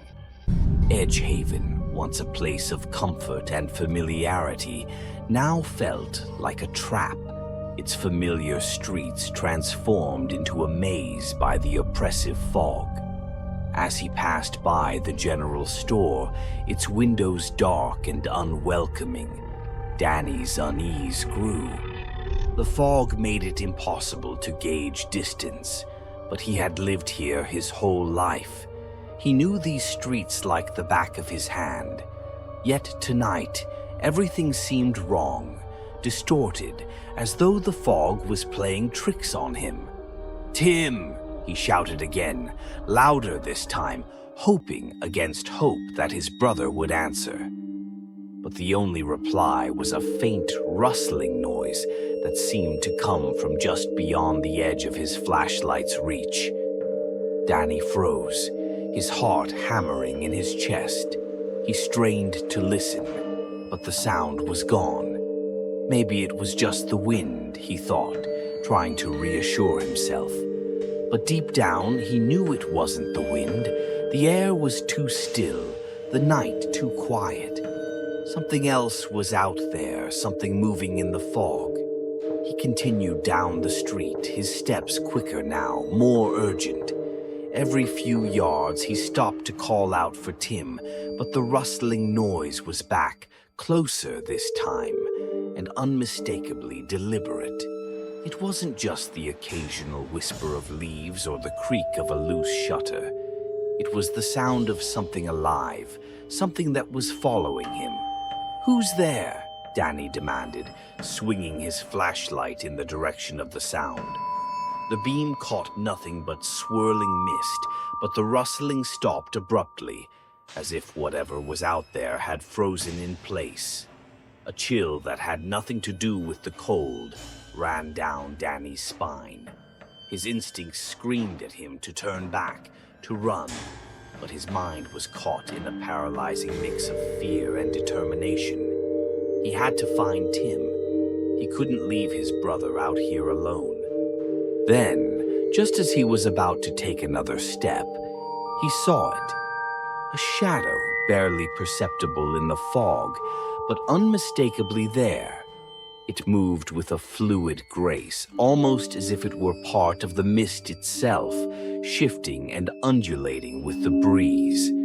Danny's breath caught in his throat as the figure solidified, taking on a vaguely human shape, but with something horribly wrong about it. The creature was tall, unnaturally so, and its body seemed to waver, as though it were made of the same insubstantial fog that surrounded it. Its limbs were long and thin, too long, and its face, or what should have been its face, was a featureless void, a black hole where a head should be. Danny's flashlight flickered, and in that brief moment of darkness, the creature moved. It was so fast, a blur of shadow and mist, closing the distance between them in an instant. Panic surged through Danny as he stumbled backward, his flashlight dropping to the ground and sputtering out. "Help!" he screamed, his voice raw with terror. But the fog swallowed the sound, deadening it to nothing more than a whisper. The creature was upon him now, its presence overwhelming, the cold of the fog intensifying as it wrapped around him. Danny tried to run, but the fog was thick, clinging to him, slowing him down.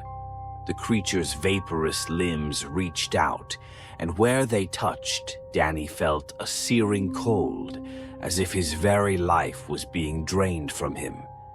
His breath came in ragged gasps, and his vision blurred, the world around him dissolving into a nightmare of shadows and mist.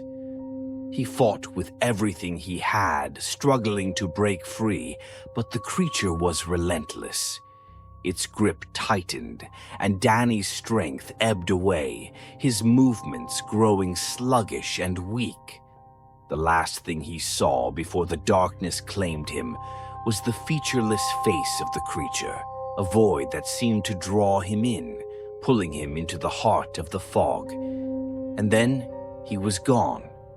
The fog closed in around the empty street, erasing all trace of the struggle, all sign that Danny Lawson had ever been there. The town of Edgehaven slept on, oblivious to the danger that now lurked in its streets, the creatures that moved silently through the fog, hunting those foolish enough to venture out. By morning, when the fog lifted just enough to reveal the empty streets, word had spread. Another person was missing, another name added to the growing list. The fear that had been simmering beneath the surface now erupted into full-blown panic.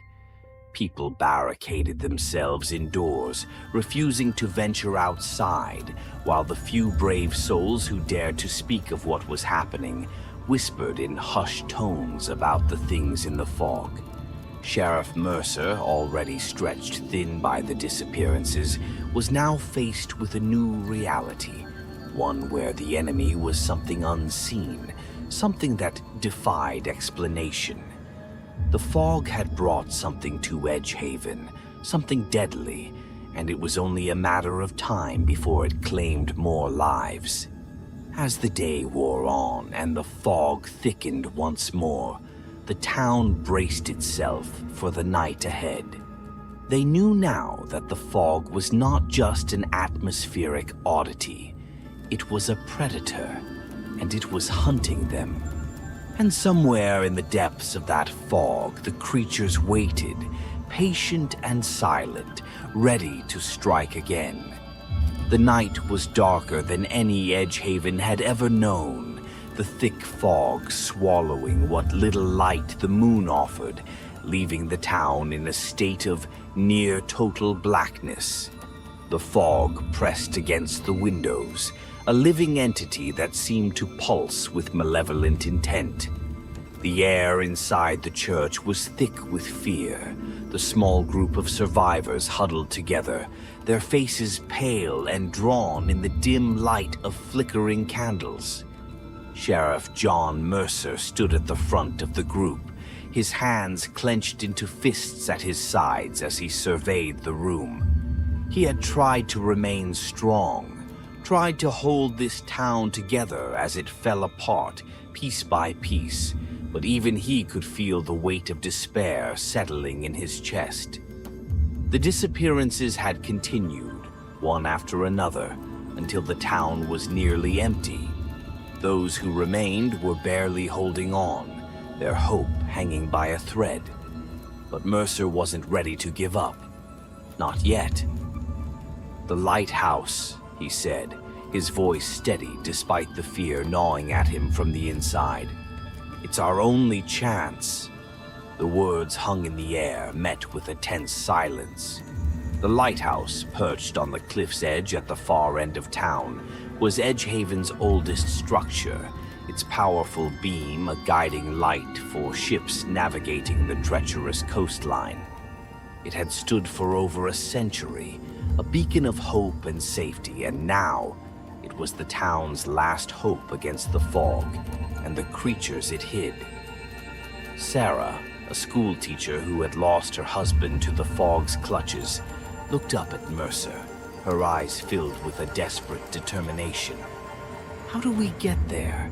The fog, those things, they're everywhere." Mercer nodded.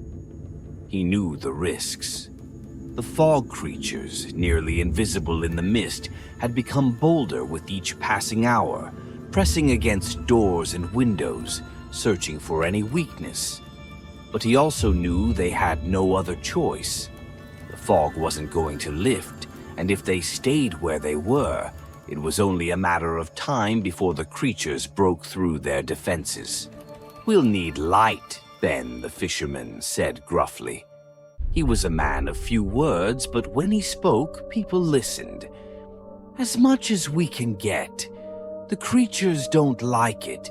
It's the only thing that keeps them at bay. We gather everything we have, Mercer agreed. Flashlights, flares, lanterns, anything that can cut through the fog. We form a tight group and we move together. No one breaks off. No one panics. We stick to the plan, and we make it to the lighthouse. Once we're there, we can power up the beam and send out a distress signal. It's the only way we're going to get help. The plan was simple, but the execution would be anything but.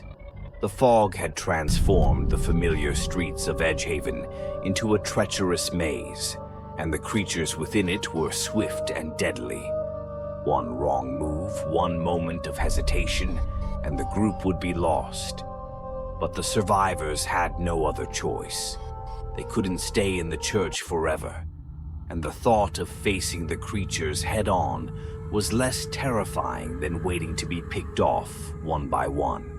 As they gathered their supplies, old oil lamps, a box of flares from the hardware store, a handful of flashlights with batteries that might or might not hold out, Mercer felt the weight of responsibility heavy on his shoulders. These people were looking to him to lead them through the darkness, to protect them from the unimaginable horrors that lurked outside. He couldn't let them down. "Is everyone ready?" Mercer asked, his voice quiet but firm. There were nods, a few murmurs of agreement, but the fear was palpable. They were ready, but they were also terrified, and who could blame them? They were about to walk into the heart of the nightmare that had consumed their town. "Stay close," Mercer instructed. "Keep the lights steady, and whatever you do, don't look back. We move forward, and we don't stop until we reach the lighthouse." With a final deep breath, Mercer opened the church doors, the fog immediately pushing its way inside, cold and damp, wrapping around them like a shroud. He stepped out first, the beam of his flashlight cutting through the mist, illuminating the path ahead. The group followed, a tight knot of bodies huddled together, each one holding a light source, their eyes darting nervously into the shadows. The fog clung to them, whispering and rustling with unseen movement, the creatures watching, waiting. Mercer kept his focus on the path ahead, his mind racing with calculations. The lighthouse was only a mile away, but in this fog, it might as well have been 100. Every step felt like an eternity, the silence pressing down on them like a physical weight. The only sounds were their own ragged breaths and the occasional crunch of gravel underfoot. They hadn't gone far when the first attack came. It was quick, almost too quick to react.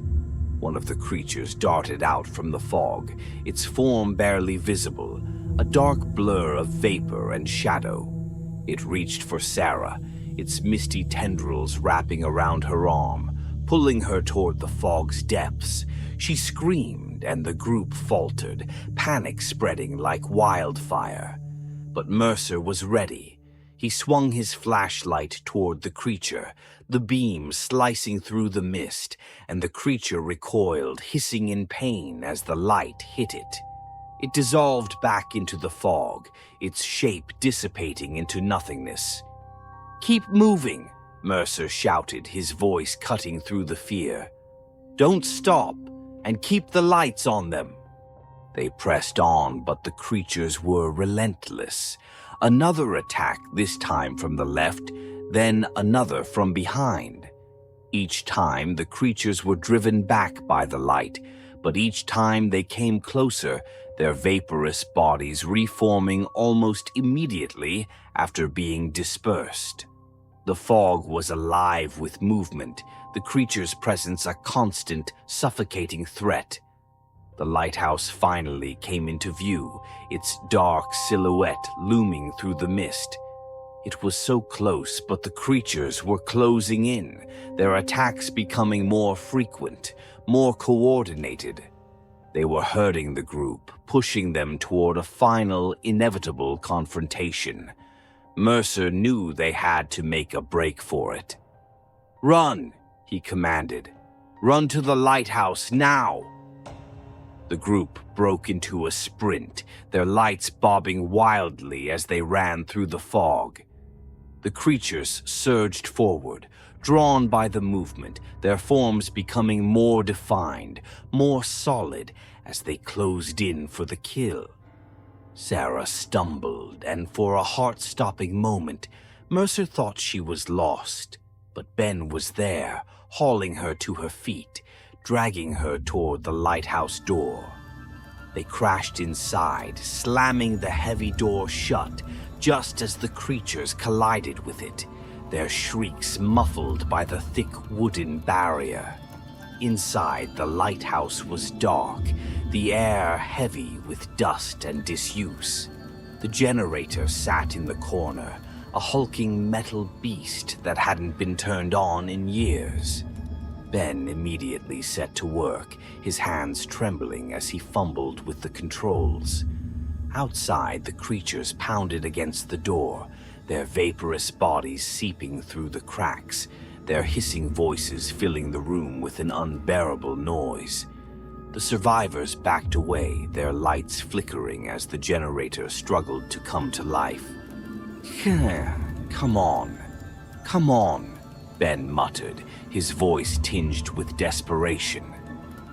The generator sputtered, coughed, and then roared to life, the lighthouse's old machinery groaning as it powered up. The beam of the lighthouse cut through the fog, a brilliant, piercing light that swept across the town, dispersing the creatures like shadows at dawn. The survivors watched in awe as the fog retreated, the creatures dissolving into the mist, driven back by the powerful light. For the first time in days, the town of Edgehaven was visible again, the fog lifting just enough to reveal the empty streets, the abandoned houses. But the relief was short-lived. The fog didn't disappear, it lingered just beyond the reach of the light, a dark, seething mass that hovered at the edge of town, waiting. Mercer knew they had bought themselves some time, but the battle was far from over. The fog wasn't gone, and neither were the creatures. They were still out there, still waiting, and the lighthouse's light was the only thing keeping them at bay. "Send the distress signal," Mercer said, his voice heavy with exhaustion. "We need help, and we need it fast." Sarah moved to the radio, her hands shaking as she sent out the SOS, her voice cracking as she described their situation. The signal crackled through the airwaves, a desperate plea for help from a town that had been forgotten by the outside world. As the group huddled together, the lighthouse beam their only protection, Mercer allowed himself a moment of hope. They had survived the night, and now, with the signal sent, there was a chance, just a chance, that help would come. But even as he tried to convince himself that they were safe, he couldn't shake the feeling that this wasn't the end. The fog still lingered, and the creatures within it were patient. They would wait, and they would return. The story of Edgehaven was far from over. The fog was still out there, hovering just offshore, and its deadly inhabitants were still watching, still waiting. And as the lighthouse beam swept over the town, cutting through the darkness, Mercer couldn't help but wonder how long their fragile refuge would hold. Would help arrive in time, or was this just a temporary reprieve in a battle that would end only when the fog finally consumed everything?